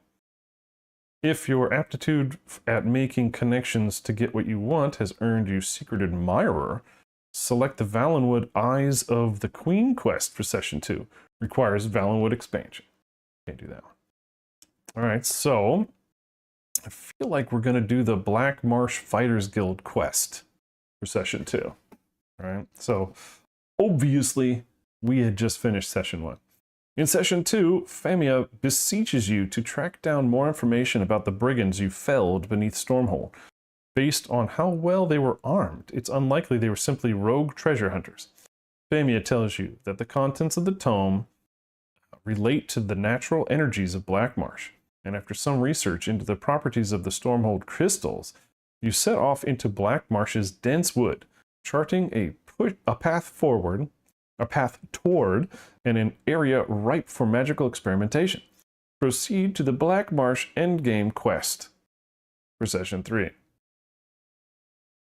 Okay, so in session 2, whatever that exposition thing is, and then proceed to the Black Marsh endgame quest for session 3.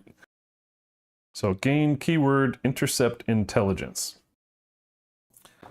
So it sounds like for session 2, we're going to select the Black Marsh Fighters Guild quest, which, we go back to the beginning, find the Fighters Guild, which is Black Rose Brigade.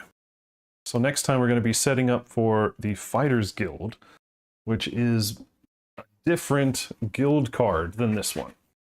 So this is the Undaunted. So we're going to have a new guild feature for town actions next Friday. And it says session snapshot. Race a group of outlaws to Black Rose Prison and keep a prisoner inside the dungeon. So let's pull this out here. We're in Lilmuth, down at the bottom, and we have to go to some prison? Black Rose Prison. Oh, that's right here. So I want to say a race. So we're going to be going over just a couple steps, take 2 days time to go to there, and then assuming, when completed, go to the next thing. So next time, we're still on Black Marsh, so we still got to deal with, rainy weather, but we'll have a new guild, we'll have more XP, and fight more battles. Oh boy. I think we hit quite a few rule issues today, and I really want you guys to, comment. If you're watching this on YouTube or something later, hit those comment sections and tell us where we went wrong, what we did right, what we did wrong, all that stuff. You're not hurting anybody's feelings. It's like, it's what I do. So helping me play this game more efficiently later is more important. So what do you guys think of that one? I definitely feel like the delves are, can't be so, obviously they're so random because, the delve deck is full of black, so right now you got the Black Marsh cards, and then you got generic cards. You're always filling in where the location you are, plus the generic deck. So, the replayability right now seems ridiculous. And as you guys know, that is one of the most important things for me when I play games, is if I play this again, am I going to be trying to play the exact same character, the exact same way, get the exact same loot, because I know what's behind door number 1. I can't stand that, right? So this game, I think this might not be something I get rid of. So far, I'm pretty engaged in the way this one plays. I feel like just, again, one more session. We're going to get those rules. We're going to get, those specifics on what we had issues with today, figured out, done and dusted, and it won't be an issue. And then it'll just be smoother.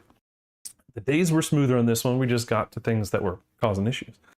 So, yeah, I like this one. Well, again, it goes on as it has been. We'll leave you today wanting more, I hope. Then we'll see you again on Friday next for session 2. I guess technically the start of session 2 for this. And we'll be still in Black Marsh. We're still playing the Argonian Archer with bow and acrobatics. And we'll see where I go from here. Okay? So for me, 5 XP. Thanks for hanging out. Thanks for watching. We'll talk to you guys later. Have a great weekend, everybody.